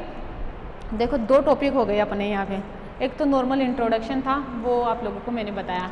दूसरी चीज़ मैंने आप लोगों को ये बताई कि लिगेंड क्या होते हैं, उनके प्रकार बताया, एग्जाम्पल्स बताए हैं, उनके नाम वगैरह बताए। और तीसरी चीज़ मैंने आप लोगों को बताई कीलेट प्रभाव क्या होता है, उसकी एग्जाम्पल बताया, उसका कारण क्या है, क्यों बनता है, क्यों नहीं बनता है, वो चीज़ मैंने आप लोगों को यहाँ पे एक्सप्लेन करी, तो वो आप लोगों को पता होनी चाहिए, ठीक है। अब देखो सबसे पहले जो कोऑर्डिनेशन कंपाउंड है, ये देखना, कोऑर्डिनेशन कंपाउंड केमिस्ट्री की कौन सी ब्रांच में आते हैं, इनऑर्गेनिक केमिस्ट्री में आते हैं, ठीक है। और इनऑर्गेनिक केमिस्ट्री का जो फादर है वो कहलाता है वर्नर। वर्नर ने सबसे पहले पूरे विश्व में सबसे पहले क्या है, कोऑर्डिनेशन कंपाउंड की परिभाषा दी। वो कैसे बनते हैं, कैसे नहीं बनते हैं, इसके आधार पर क्या है, उन्होंने इनकी एक्सप्लेनेशन दी, इनका क्लासिफिकेशन किया, उनके एविडेंस दिए, प्रमाण दिए, और जो भी कंपाउंड किस तरीके के होते हैं, क्यों बनते हैं, क्यों नहीं बनते हैं, इन कोऑर्डिनेशन कंपाउंड की एक्सप्लेनेशन दी और अपना वो भी दिया, एक्सपेरिमेंट भी दिया। देखो होता क्या है कि जब भी अपन साइंस में जब भी कोई थ्योरी दी जाती है या कोई प्रिंसिपल दिया जाता है, तो ऐसा नहीं होता है कि कोई किसी ने दिया बोले ऐसा होता है, ऐसा होता है, इसको मिला है ये बनता है, इसको मिला है ये बनता है। बोलने से बात एक्सेप्ट नहीं की जाती है। क्या होता है कि सामने वाले को जो बोल रहा है उसे एक्सपेरिमेंटली लैब में करके भी बताना पड़ता है। तो वर्नर ने अपनी थ्योरी का थ्योरेटिकल प्रिंसिपल भी दिया, और वर्नर ने क्या करा, अपनी उसका नॉर्मली क्या होता है प्रैक्टिकली भी अपने प्रयोग को करके बताया कि इस तरीके से होता है, तो अपन इसे पढ़ते हैं कोऑर्डिनेशन कंपाउंड को। ठीक है, उससे पहले देखो एक जनरल सी बात जो होती है मैं आप लोगों को बताऊं कि अपन क्या करते हैं कि जैसे कोऑर्डिनेशन कंपाउंड ही क्यों होते हैं, कैसे बनते हैं, उसका एक नॉर्मल जो इंट्रोडक्शन या नॉर्मल जो आइडिया है उसके लिए अपन क्या पढ़ते हैं कि जैसे कोई भी सोल्ट है ना, कोई भी सोल्ट या कोई भी स्पीसीज प्लस अनदर स्पीसीज है ना, कोई दूसरी स्पीसीज के साथ रिएक्शन करवाई और कंपाउंड बन गया। ठीक है, या मैं ये कहूँ कि ये कोई स्पीसीज है और ये कोई स्पीसीज है, ये रिएक्शन करती है और एडक्ट का निर्माण करती है। ठीक है, अब ये एडक्ट इसकी नेचर अलग अलग होती है, और उस नेचर के आधार पर क्या होता है अपन इसको दो प्रकार से पढ़ सकते हैं।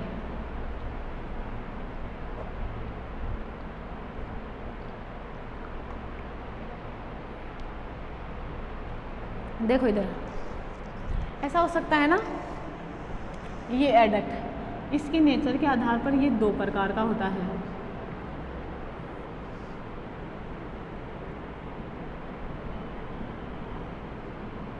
एक होता है डबल सॉल्ट, एक होता है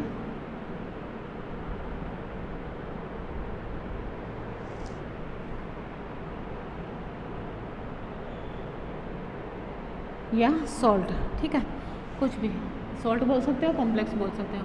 देखो क्या होते हैं डबल सॉल्ट में अपन पहले एग्जांपल देखते हैं। इसका एग्जांपल है एलम, पोटास एलम है ना। देखो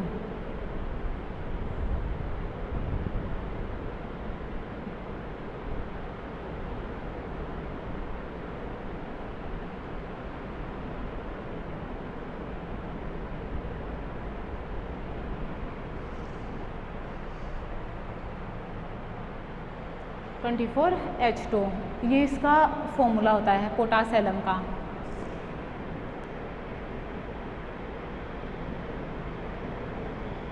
पोटास एलम है ना। देखो अब अगर इसको आयनाइज करा जाए है ना, अगर इसको पानी में घोला जाए, ठीक है, जैसे मैं इसको हीट कर दूं और पानी में इसको डिज़ोल्व कर दूं, तो देखो 2K plus 2Al3 plus 4SO4 2 minus ये इन आयनों का प्लस H2 है ना, H2 है ना, 24H2 इसमें है। अगर ये इसमें मिला दिया जाए तो ये इन आयनों में कन्वर्ट हो जाता है। ठीक है, कहने का मतलब क्या है कि अगर इसमें टेस्ट करा जाए तो ये K+ का भी टेस्ट देगा, इसका भी टेस्ट देगा, इसका भी टेस्ट देगा। ठीक है, मतलब ये उन सभी आयनों का टेस्ट देगा। ठीक है, उन सभी आयनों का टेस्ट देगा जिनसे ये मिलकर बना होता है, मतलब जिनसे इसकी फॉर्मेशन होती है। उन सभी आयनों का टेस्ट देता है जिनसे इसकी फॉर्मेशन होती है। ठीक है, यहाँ पे मैं लिखूँ सभी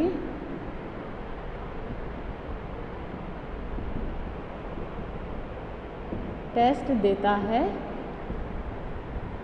जिनसे मिलकर ये बना होता है। ठीक है, ये बात आप लोगों को ध्यान में रखनी है। दूसरी चीज़ देखो, बताओ ये उन सभी आयनों का टेस्ट देगा जिनसे मिलकर बना हुआ है। तो पहले तो ये ऐसे था, ठीक है, अब ये ऐसा हो गया, तो बताओ इसने अपनी आइडेंटिटी खो दी ना। मतलब जैसे ही डिसोल्व करा आइडेंटिटी इसकी ये थी, अब इसकी ये है K2SO4 Al2SO4 24H2 था, अभी 2K+ हो गया, 2Al3+ हो गया, 4SO4 2 माइनस हो गया, आइडेंटिटी खो दी। मतलब जैसे इसको डिसोल्व किया जाता है, ठीक है, सॉल्यूशन फेस में ये क्या करता है, अपनी पहचान, आइडेंटिटी खो देता है ना, खो देता है। क्लियर क्या? ठीक, आप लोगों को ये वाली बात ध्यान रखनी है। दूसरी चीज़ देखो, नॉर्मली क्या होता है, जैसे कोऑर्डिनेशन कॉम्प्लेक्स की या आयन की अगर बात करते हैं तो इसमें देखो, इसको जब भी बनाते हैं तो देखो कोई स्पीसीज, जैसे एक स्पीसीज ली ए और दूसरी स्पीसीज ली बी, ठीक है, तो इसको लिया तो ये एक कॉम्प्लेक्स बनेगा। ठीक है, फॉर एग्जांपल जैसे मैं यहाँ पे ले लूँ NaCl2 और उसकी रिएक्शन करवाई NH3 से। ठीक है, जैसे ही इसको घोला तो ये ब्लू कलर का सॉल्यूशन देगा। ठीक है, एक ब्लू कलर का सॉल्यूशन बनेगा। अब इस सॉल्यूशन को अगर इवेपरेट किया जाए, मतलब वाष्पीकृत किया जाए, इवेपरेट करेंगे तो ये क्या हो जाएगा, अपनी क्रिस्टल फॉर्म में आ जाएगा। ठीक है, अब इस क्रिस्टल फॉर्म में जैसे आ गया, इसको घोला था, ये एक सॉल्यूशन बन गया इस तरीके से, लिक्विड, ये इस तरीके से बनेगा। अब इसे घोलेंगे, इवेपराइजेशन किया तो ये क्या आ जाएगा, सॉलिड फॉर्म, इसके क्रिस्टल बन जाएंगे निडल लाइक। ठीक है, ये क्रिस्टल फॉर्म में आ गया। अब इस क्रिस्टल फॉर्म को क्या करा, वापस से इसको सॉल्यूशन फेस में लाया, मतलब यहाँ पे NH3 इसमें वापस से डाला।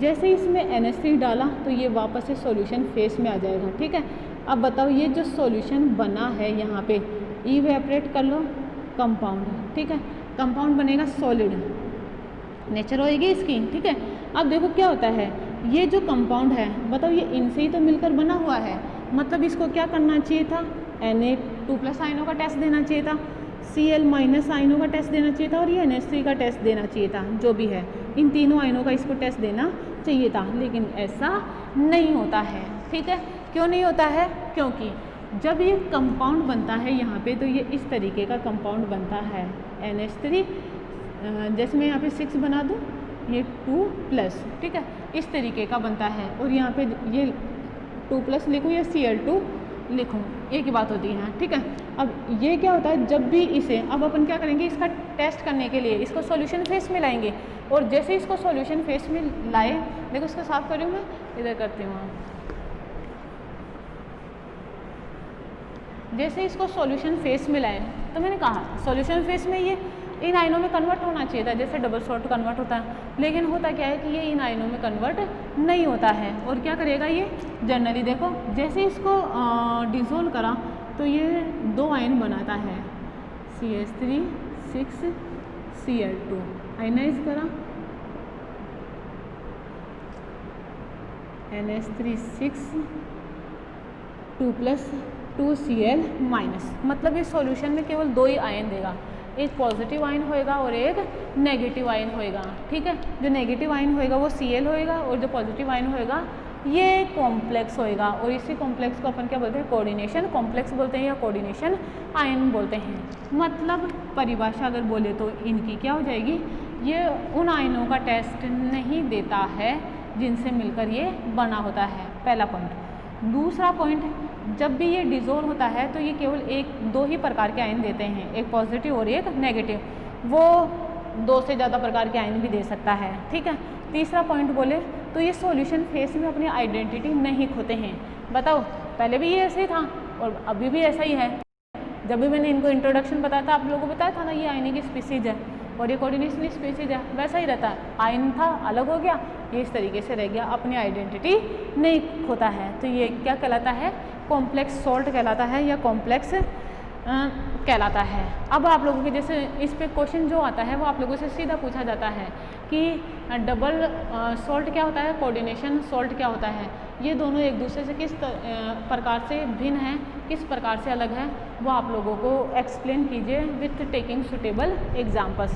तो आप लोगों को तब ये वाली बात आनी चाहिए, और इनके एग्जाम्पल मतलब तो एक एग्जाम्पल दे दो और आप लोगों को इस तरीके से इसका क्लासिफिकेशन करना है। देखो, आंसर देने के भी 2 तरीके होते हैं। जैसे आप लोगों को पूछ रहे डबल सॉल्ट और कॉम्प्लेक्स सॉल्ट से क्या मतलब है, क्या मीनिंग है, समझाइए। तो आप लिखो, यहाँ पे लिखो डबल सॉल्ट और उसकी एक्सप्लेनेशन लिख दो। ठीक है, यहाँ पे लिखो कोऑर्डिनेशन सॉल्ट और उसकी एक्सप्लेनेशन लिख दो। एक तो ये चीज़ होती है। आपको बोले डबल सॉल्ट और कोऑर्डिनेशन कंपाउंड में अंतर कीजिए, तो आप लोग करोगे इस तरीके से, ये कोऑर्डिनेशन इस तरीके से लाइन खींच के, इधर डबल सॉल्ट का कर दिया, इधर कोऑर्डिनेशन का कर दिया, वो आप लोगों को आना चाहिए, समझे। ठीक है, ये आप लोगों की ये वाली चीज़ भी कंप्लीट हो चुकी है। नेक्स्ट देखते हैं, वर्नर की बात कर रहे थे अपन। मैंने आप लोगों को ये छोटा सा पॉइंट आप लोगों की बचा था, वो चीज़ भी मैंने आप लोगों को बता दी है। ठीक है, देखो वर्नर,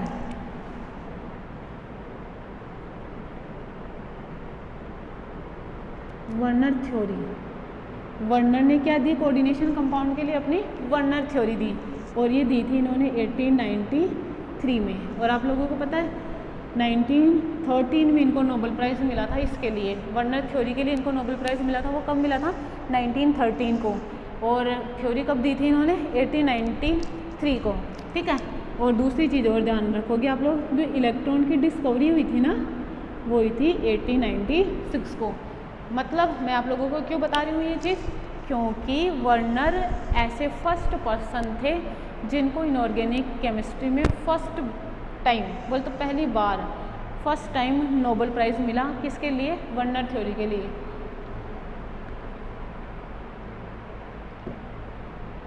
दूसरी चीज़ देखो, इन्होंने अपनी जो थ्योरी दी थी वो इलेक्ट्रॉन की पहचान से पहले दी थी, 3 साल पहले दे दी थी। इसलिए थोड़ा तो वो है कि आप इसकी थोड़ी डेट ध्यान रखो, लिखने में थोड़ी अच्छा लगता है, अट्रैक्टिव लगता है जब भी आंसर लिखते हो। इसे क्या कहते हैं? कोऑर्डिनेशन केमिस्ट्री का पिता कहते हैं। फादर ऑफ कोऑर्डिनेशन केमिस्ट्री कौन होता है? कौन है? वर्नर है। आप लोग इस बात का भी ध्यान में रखो कि नॉर्मल सी बात होती है जो आप लोगों को पता होनी चाहिए। इन्होंने क्या करा? इन्होंने अपना एक्सपेरिमेंट दिया। ठीक है, इन्होंने अपना एक्सपेरिमेंट दिया जिसे वर्नर एक्सपेरिमेंट कहते हैं। और उस वर्नर एक्सपेरिमेंट में इन्होंने क्या कहा कि कोबाल्ट क्लोराइड ले लिया, सॉल्ट होता है ना कोबाल्ट क्लोराइड, इसकी रिएक्शन करवाई एक बार तो 6NH3 से रिएक्शन हो गई। फिर इन्होंने रिएक्शन करवाई 5NH3 के मोलिक्यूल से। ठीक है, अलग अलग ले लेना अमाउंट, यहाँ पे 6 लिए थे, यहाँ पे 5 ले लिए।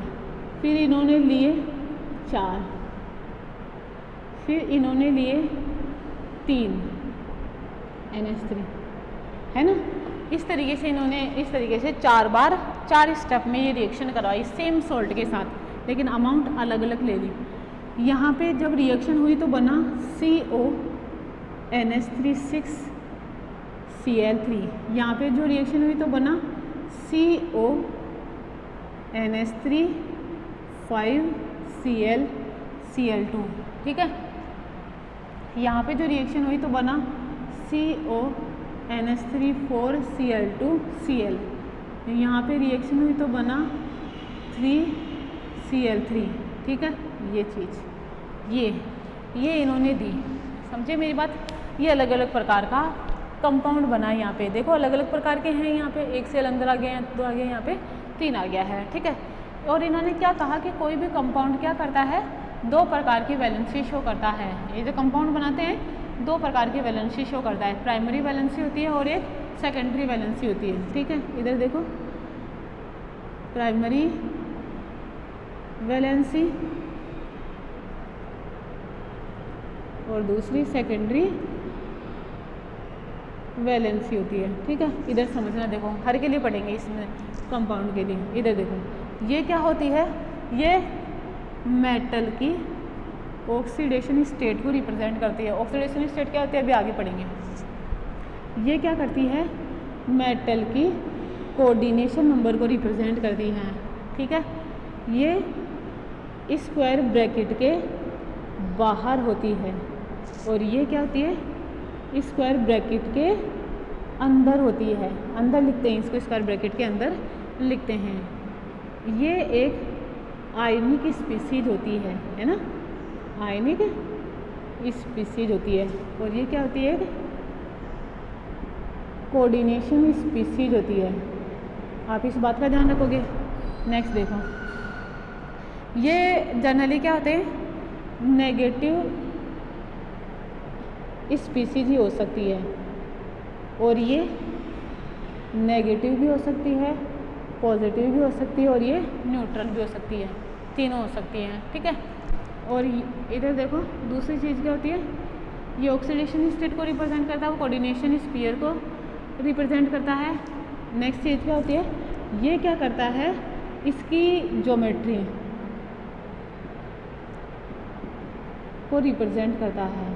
ठीक है, रिप्रेजेंटेशन ऑफ ज्योमेट्री किसके द्वारा रिप्रेजेंट की जाती है? सेकेंडरी वैलेंसी के द्वारा। तो अब इन कंपाउंड में देखते हैं कि प्राइमरी वैलेंसी कौन सी है और सेकेंडरी वैलेंसी कौन सी है। ठीक है, देखो जो फर्स्ट कंपाउंड है, मुझे एक बात बताओ, जो स्क्वायर ब्रैकेट के अंदर है वो सेकेंडरी, जो स्क्वायर ब्रैकेट के बाहर है वो प्राइमरी। तो जैसे मैंने फर्स्ट कंपाउंड लिखा, फर्स्ट कंपाउंड के लिए COCl3, बताओ primary valency 3, secondary valency 6। Next देखो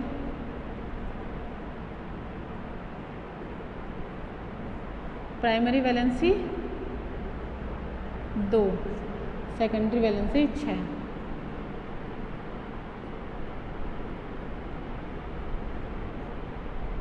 प्राइमरी वैलेंसी 1, सेकेंडरी वैलेंसी वही 6 CO। Primary valency 0, secondary valency 6। बात समझ में आई क्या आप लोगों को? इस तरीके से इनमें आइडेंटिफिकेशन करते हैं। ये वर्नर थ्योरी का पहला कंसेप्ट क्या दिया? प्राइमरी वैलेंसी दी, सेकेंडरी वैलेंसी दी, और कंपाउंड में बताया कि प्राइमरी वैलेंसी इस कंपाउंड में कितनी होगी, सेकेंडरी कितनी होगी, और बाकी में ऐसे कितनी, किस तरीके से निकालते हैं वो चीज़ मैंने आप लोगों को बताई।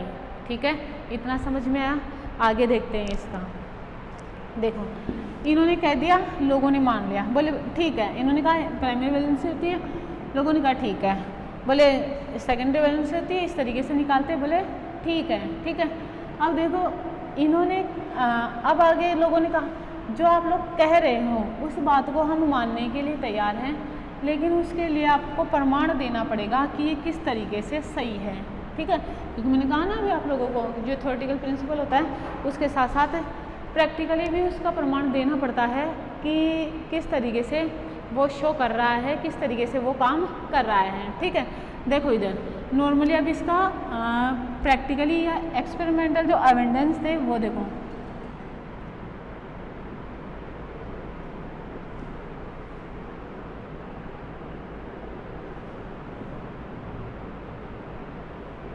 Werner theory, evidence of Werner theory. ठीक है, देखो वर्नर थ्योरी का जो एविडेंस था, इन्होंने क्या कहा? पहली चीज़, पहला एविडेंस देखो, इन्होंने क्या कहा? Conductance. Conductance is directly proportional होती है नंबर ऑफ आयंस के। ठीक है, पहले उन्होंने एविडेंस क्या दिया कि conductance of the complex of the solution, कुछ भी बोल लो, कंडक्टेंस ऑफ द सॉल्यूशन, मैं यहाँ पे लिख दूँ, of the solution is directly proportional to number of ion. जितने नंबर ऑफ आयन होंगे उतनी ज़्यादा उसकी कंडक्टेंस होएगी। और नंबर ऑफ आयन अपन कैसे निकालते हैं? अभी मैंने आप लोगों को बताया कि जो फर्स्ट कंपाउंड है वो आयनाइज होके, देखो इधर ये लिख रखा है मैंने, फर्स्ट कंपाउंड आयनाइज होके कितने आयन दे रहा है? 4। एक तो ये वाला हो गया, 3 ये हो गए। ये वाला कितना दे रहा है? 1 और 2, ये 3। ये वाला 1 और 1 2, और ये वाला तो 1 ही दे रहा है। तो मुझे एक बात बताओ, अगर मैं ऊपर से नीचे जाऊँ तो इनकी जो कंडक्टेंस है वो बताओ कम होती जाएगी क्या? और यही तो वर्नर ने कहा कि ऊपर से नीचे जाने पर कंडक्टेंस कम होती जाती है, क्योंकि आयनों की संख्या कम होती जाती है। तो ये वर्नर का फर्स्ट एविडेंस इन्होंने प्रमाणित किया। समझ में? पहला पॉइंट ये। दूसरा पॉइंट देखो, एक्सपेरिमेंटल क्या प्रूव दिया इन्होंने?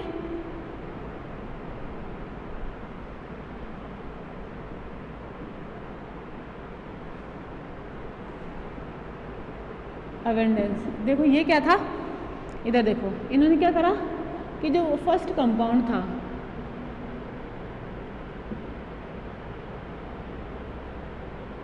उसकी रिएक्शन कराई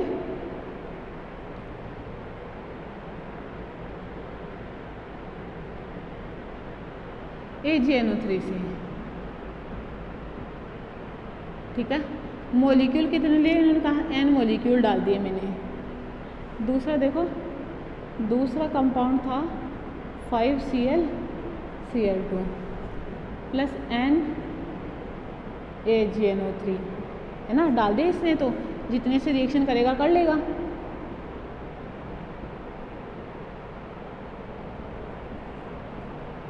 तीसरा था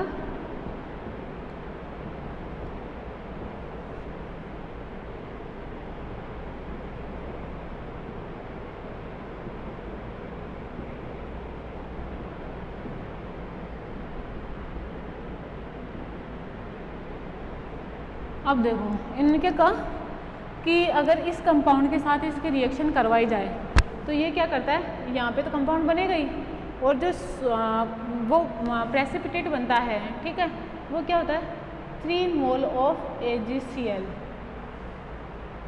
इसके 3 मोल बनते हैं, ठीक है, जो ये शो करते हैं कि यहाँ पे आयनाइज होने वाले 3 क्लोराइड आयन हैं, 3 मोल ऑफ AgCl बना, और यहाँ पे क्या बन जाएगा वही CONH3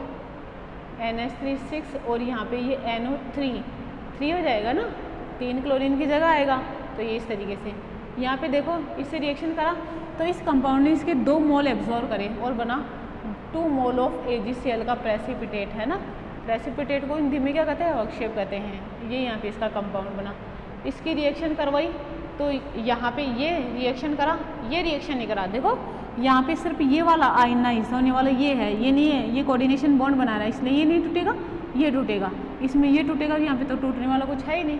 तो यहाँ पे 2 मोल बने क्योंकि 2 क्लोराइड आयन थे बाहर, यहाँ पे 1 मोल 1 मोल ऑफ AgCl, ठीक है, और यहाँ पे कोई रिएक्शन नहीं हुई, ठीक है। जो वर्नर के अकॉर्डिंग ये साबित होता है कि फर्स्ट वाले कंपाउंड में आयनित होने वाले 4 Cl हैं, सेकंड वाले में 2 हैं,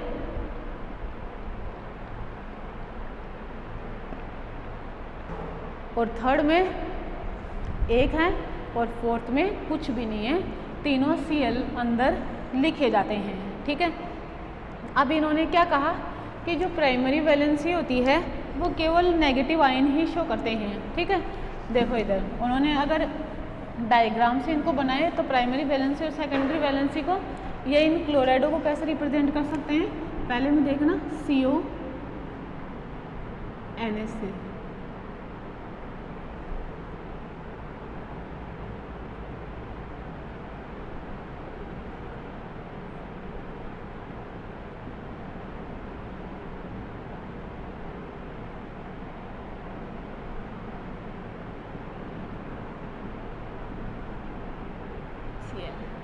इसको इस तरीके से लिखा जाएगा। अब ये 3 जो डैश लाइन से हैं वो क्या करेंगे, प्राइमरी वैलेंसी शो करेंगे, जो थिक लाइन से हैं वो सेकेंडरी वैलेंसी हैं। ये फर्स्ट कंपाउंड का स्ट्रक्चर हो गया। दूसरे का देखो,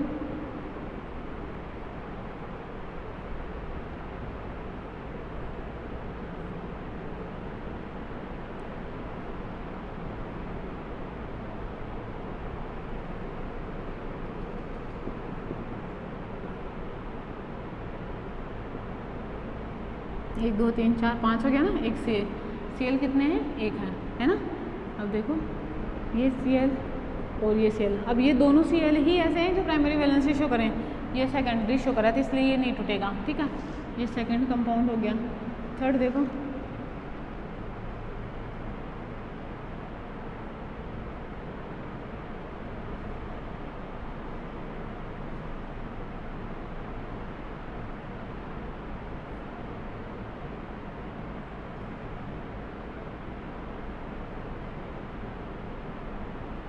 ये Cl, एक Cl है तो एक Cl ही यहाँ पे प्राइमरी वैलेंसी शो करेगा। थर्ड कंपाउंड, फोर्थ देखो,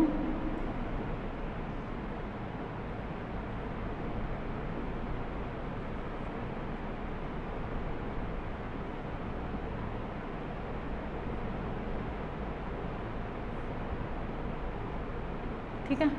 तीनों के तीनों Cl क्या हैं, यहाँ पे सेकेंडरी वैलेंसी शो कर रहे हैं, ठीक है। तो आप इस बात का ध्यान रखोगे, प्राइमरी ये देखो ये सेकेंडरी वैलेंसी शो कर रहे हैं। अब देखो जनरली क्या है, मैंने इसको इस तरीके से लिखा है, इस तरीके से लिखा जाता है। अब इसका अपन क्या करेंगे, इसको ये प्राइमरी भी शो कराएगी, सेकेंडरी भी, डैश प्राइमरी और थिक लाइन सेकेंडरी, इसमें भी इसको कहेंगे और इसमें भी इसको कहेंगे। ये चीज़ है, इनको डायग्राम में अगर रिप्रेजेंट करें तो इनको इस तरीके से रिप्रेजेंट करते हैं।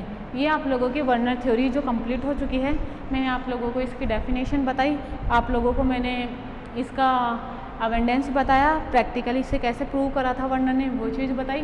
दूसरी मैंने आप लोगों को बताया कि कोऑर्डिनेशन कंडक्टेंस के आधार पर इनको किस तरीके से लिखते हैं, किस तरीके से इसका अवेंडेंस देते हैं, इनका डायग्राम किस तरीके से बनाते हैं, उसमें प्राइमरी वैलेंसी और सेकेंडरी वैलेंसी किस तरीके से रिप्रेजेंट करते हैं, वो सब चीज़ें मैंने इसमें मेंशन करी है और वो चीज़ें आप लोगों को ध्यान में रखनी है। अब देखो इस पर क्वेश्चन कैसा आता है, क्वेश्चन आप लोगों को सीधा पूछेगा और पूछेगा ना तो पूरा पूछेगा। कहने का मतलब क्या है कि इसका जो दिया, इसके जो प्रमाण हैं वो सब पूछेगा। बोलेगा वर्नर थ्योरी किसे कहते हैं, प्राइमरी और सेकेंडरी वैलेंसी को समझाइए तथा इसके प्रायोगिक प्रमाण भी लिखिए। तब आप लोगों को ये पूरा मेंशन करना है। और अगर आप लोगों को सिर्फ ये पूछे कि प्राइमरी वैलेंसी क्या होती है, सेकेंडरी वैलेंसी क्या होती है, तो आप लोगों को सिर्फ उनके बारे में बताना है, इसको मेंशन नहीं करना है। आप लोग कभी भी ये नहीं पूछेगा वर्नर थ्योरी के प्रायोगिक प्रमाण दीजिए, ऐसे नहीं पूछेगा। पूछेगा तो वो पूरा क्वेश्चन एक साथ पूछेगा। मतलब मेजर क्वेश्चन आता है इसमें से, जब भी क्वेश्चन आता है तो पूरा बड़ा क्वेश्चन बनता है, छोटा क्वेश्चन इसमें से नहीं बनता है। छोटा क्वेश्चन बनेगा तो वो सिर्फ इतना बनेगा कि प्राइमरी वैलेंसी क्या होती है और सेकेंडरी वैलेंसी क्या होती है। ठीक है, बस इतनी सी बात आप लोगों को ये चीज़ इसमें ध्यान में रखनी है। वर्नर थ्योरी आप लोगों के कंप्लीट हो चुकी है। अब देखो इसकी भी बहुत सारी ऐसी कमियां थी। कोई भी कंपाउंड स्टेबल होता है तो क्यों होता है, प्राइमरी वैलेंसी शो करता है तो क्यों करता है, और कंपाउंड ऐसे ही एग्जिट क्यों करते हैं, बाकी इनकी ज्योमेट्री कैसे बनती है, ये ऐसे ही क्यों अरेंज होते हैं,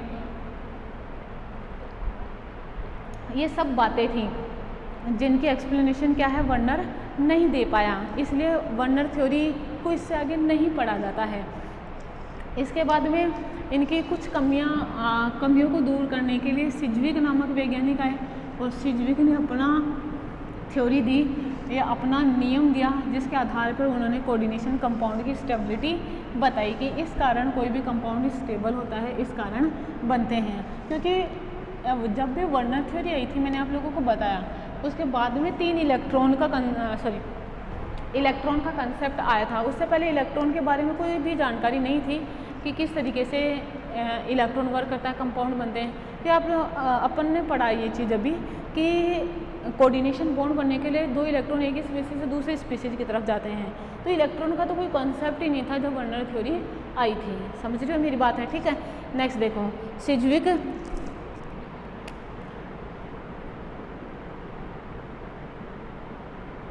देखो सिज्विक नामक साइंटिस्ट ने क्या करा, अपना नियम दिया, जिसे अपन क्या बोलते हैं, EAN नियम बोलते हैं, EAN रूल बोलते हैं। और इसका फुल फॉर्म क्या है, इफेक्टिव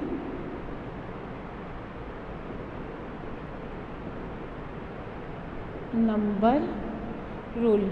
ठीक है, इफेक्टिव एटॉमिक नंबर रूल।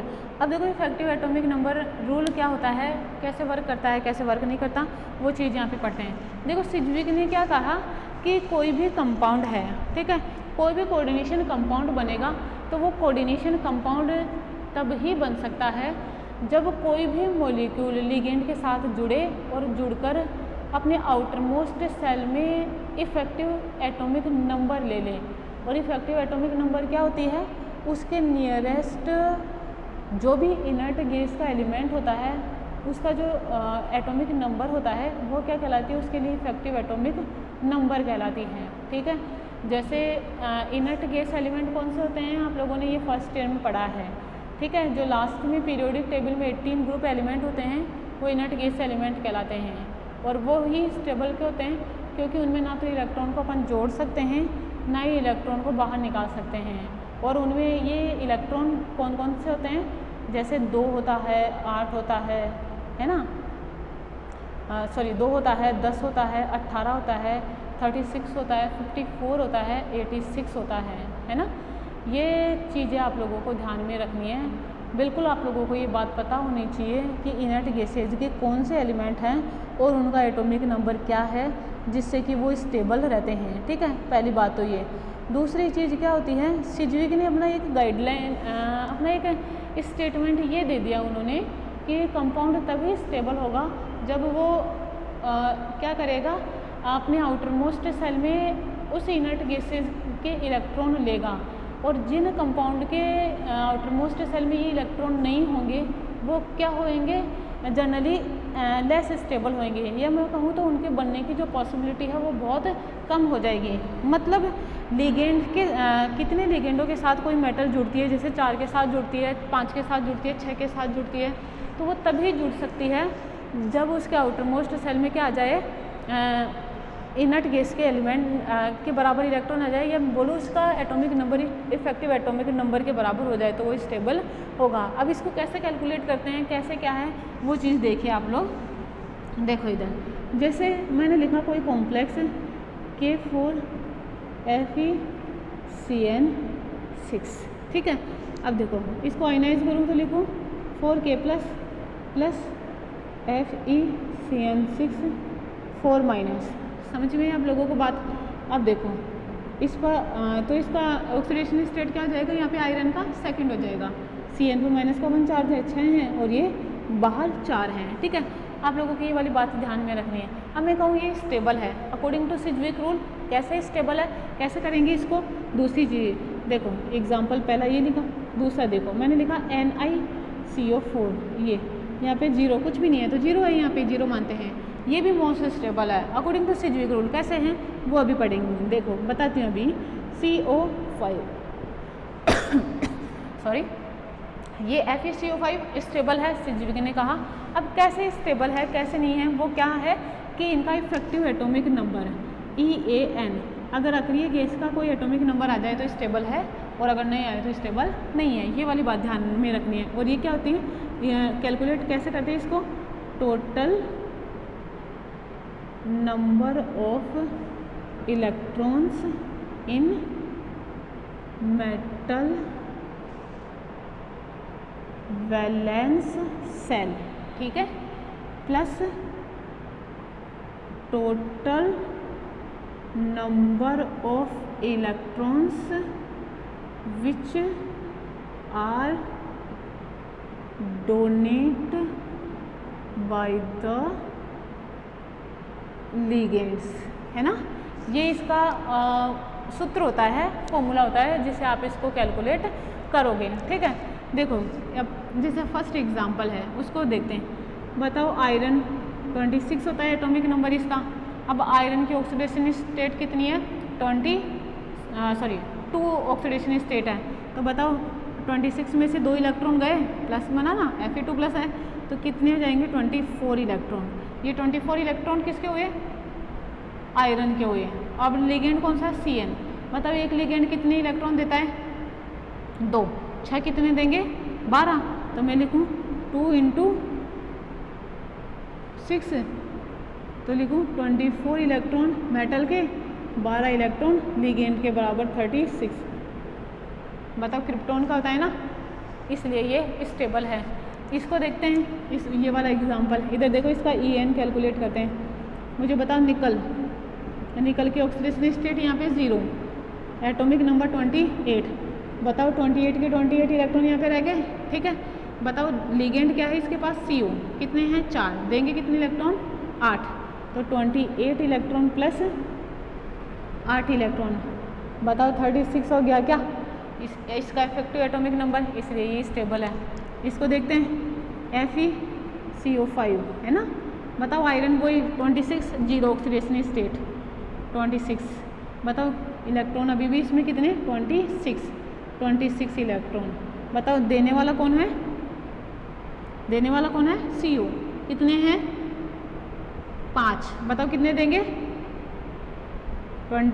10। तो लिखूँ 26 प्लस 10 इलेक्ट्रॉन इक्वल्स टू 36। इसलिए ये स्टेबल है और ये कहलाता है सिज्विक रूल, ठीक है। अब आप लोगों को ये वाली बातें वो जैसे जनरली एग्ज़ाम में आए तो ये वाला कैसे आ सकता है, आप लोगों को पूछेगा सिज्विक नियम क्या है, या तो ऐसे पूछेगा या सीधे से पूछेगा सिज्विक नियम क्या है, ये कोऑर्डिनेशन कंपाउंड पर किस तरीके से अप्लाई होता है, उदाहरण लेते हुए समझाइए, ठीक है। या फिर आप लोगों को पूछेगा कि दिए गए यौगिकों का EAN नंबर ज्ञात कीजिए, या आप लोगों को पूछेगा EAN नियम के आधार पर दिए गए यौगिकों के बारे में बताइए कि वो स्टेबल है या अनस्टेबल है, ठीक है। आप लोगों को इस तरीके से पूछा जाएगा। देखो जितनी बातें मैं आप लोगों का भी यहाँ पे अपनी जो ये क्लास हो रही है ये बहुत इंपॉर्टेंट क्लास है, ठीक है। इसके बाद में जब भी मैं इनको यूज़ करूँगी तो मैं बोलूँगी आप लोग ये पढ़ चुके हो, आप लोग ये पढ़ चुके हो, तब आप लोगों को ये सब चीज़ें पता होनी चाहिए। यहाँ से डायरेक्ट क्वेश्चन आते हैं, यहाँ पर ऐसा कोई टॉपिक नहीं है, क्वेश्चन ऐसी कोई बात नहीं है, ऐसा कोई नियम नहीं है, कोई एग्जाम्पल नहीं है जिसको आपको छोड़ने की ज़रूरत हो। आप लोगों को ये सब चीज़ें ऐसे कैसे पढ़नी है, ठीक है। अब देखो उसके बाद में भी क्या है कि सिज्विक ने क्या करा था, अपना नियम दिया, लेकिन कई कंपाउंड ऐसे थे जो EN रूल को फॉलो नहीं करते हैं फिर भी वो स्टेबल होते हैं। ऐसा क्यों है? सिज्विक इस के लिए एकदम शांत था, उसने कुछ भी नहीं बोला इस बारे में। इस कारण क्या है कि सिज्विक नियम भी यहाँ पे फेल हो गया। बोले तो थ्योरी तो वही एक्सेप्टेबल होगी ना जो सभी पर लागू हो, ये थ्योरी भी सब पर लागू नहीं थी, इसलिए इसे भी आगे नहीं पढ़ते हैं। ठीक है, अब जो आगे पढ़ते हैं अपन, पॉलिंग ने इसके बाद में अपना प्रिंसिपल दिया। पॉलिंग साइंटिस्ट है, सब जानते हैं। पॉलिंग ने अपना प्रिंसिपल दिया जिसे अपन क्या कहते हैं, VBT। VBT का मतलब क्या है? Valence bond theory. इसके बारे में अपन पढ़ेंगे नेक्स्ट क्लास में, VBT। ठीक है, वैलेंस बॉन्ड थ्योरी या संयोजकता द्वंद्व सिद्धांत किसने दिया था? पॉलिंग ने दिया था। अब पॉलिंग क्या कहता है क्या नहीं कहता, ये अपन नेक्स्ट क्लास में पढ़ेंगे। अब तक अपन ने क्या पढ़ लिया? कोऑर्डिनेशन कंपाउंड का इंट्रोडक्शन पढ़ लिया, और उसके बाद में उसके बाद में लिगेंड पढ़े, लिगेंड के बाद में वर्नर थ्योरी पढ़ी, सिज्विक नियम पढ़ा, लिगेंड के टाइप्स पढ़े। वो सब आप लोगों को करना है, आप लोग उसे रिवाइज करिए। नेक्स्ट देखते हैं, नेक्स्ट वाली क्लास में अपन पढ़ेंगे VBT। Thank you so much.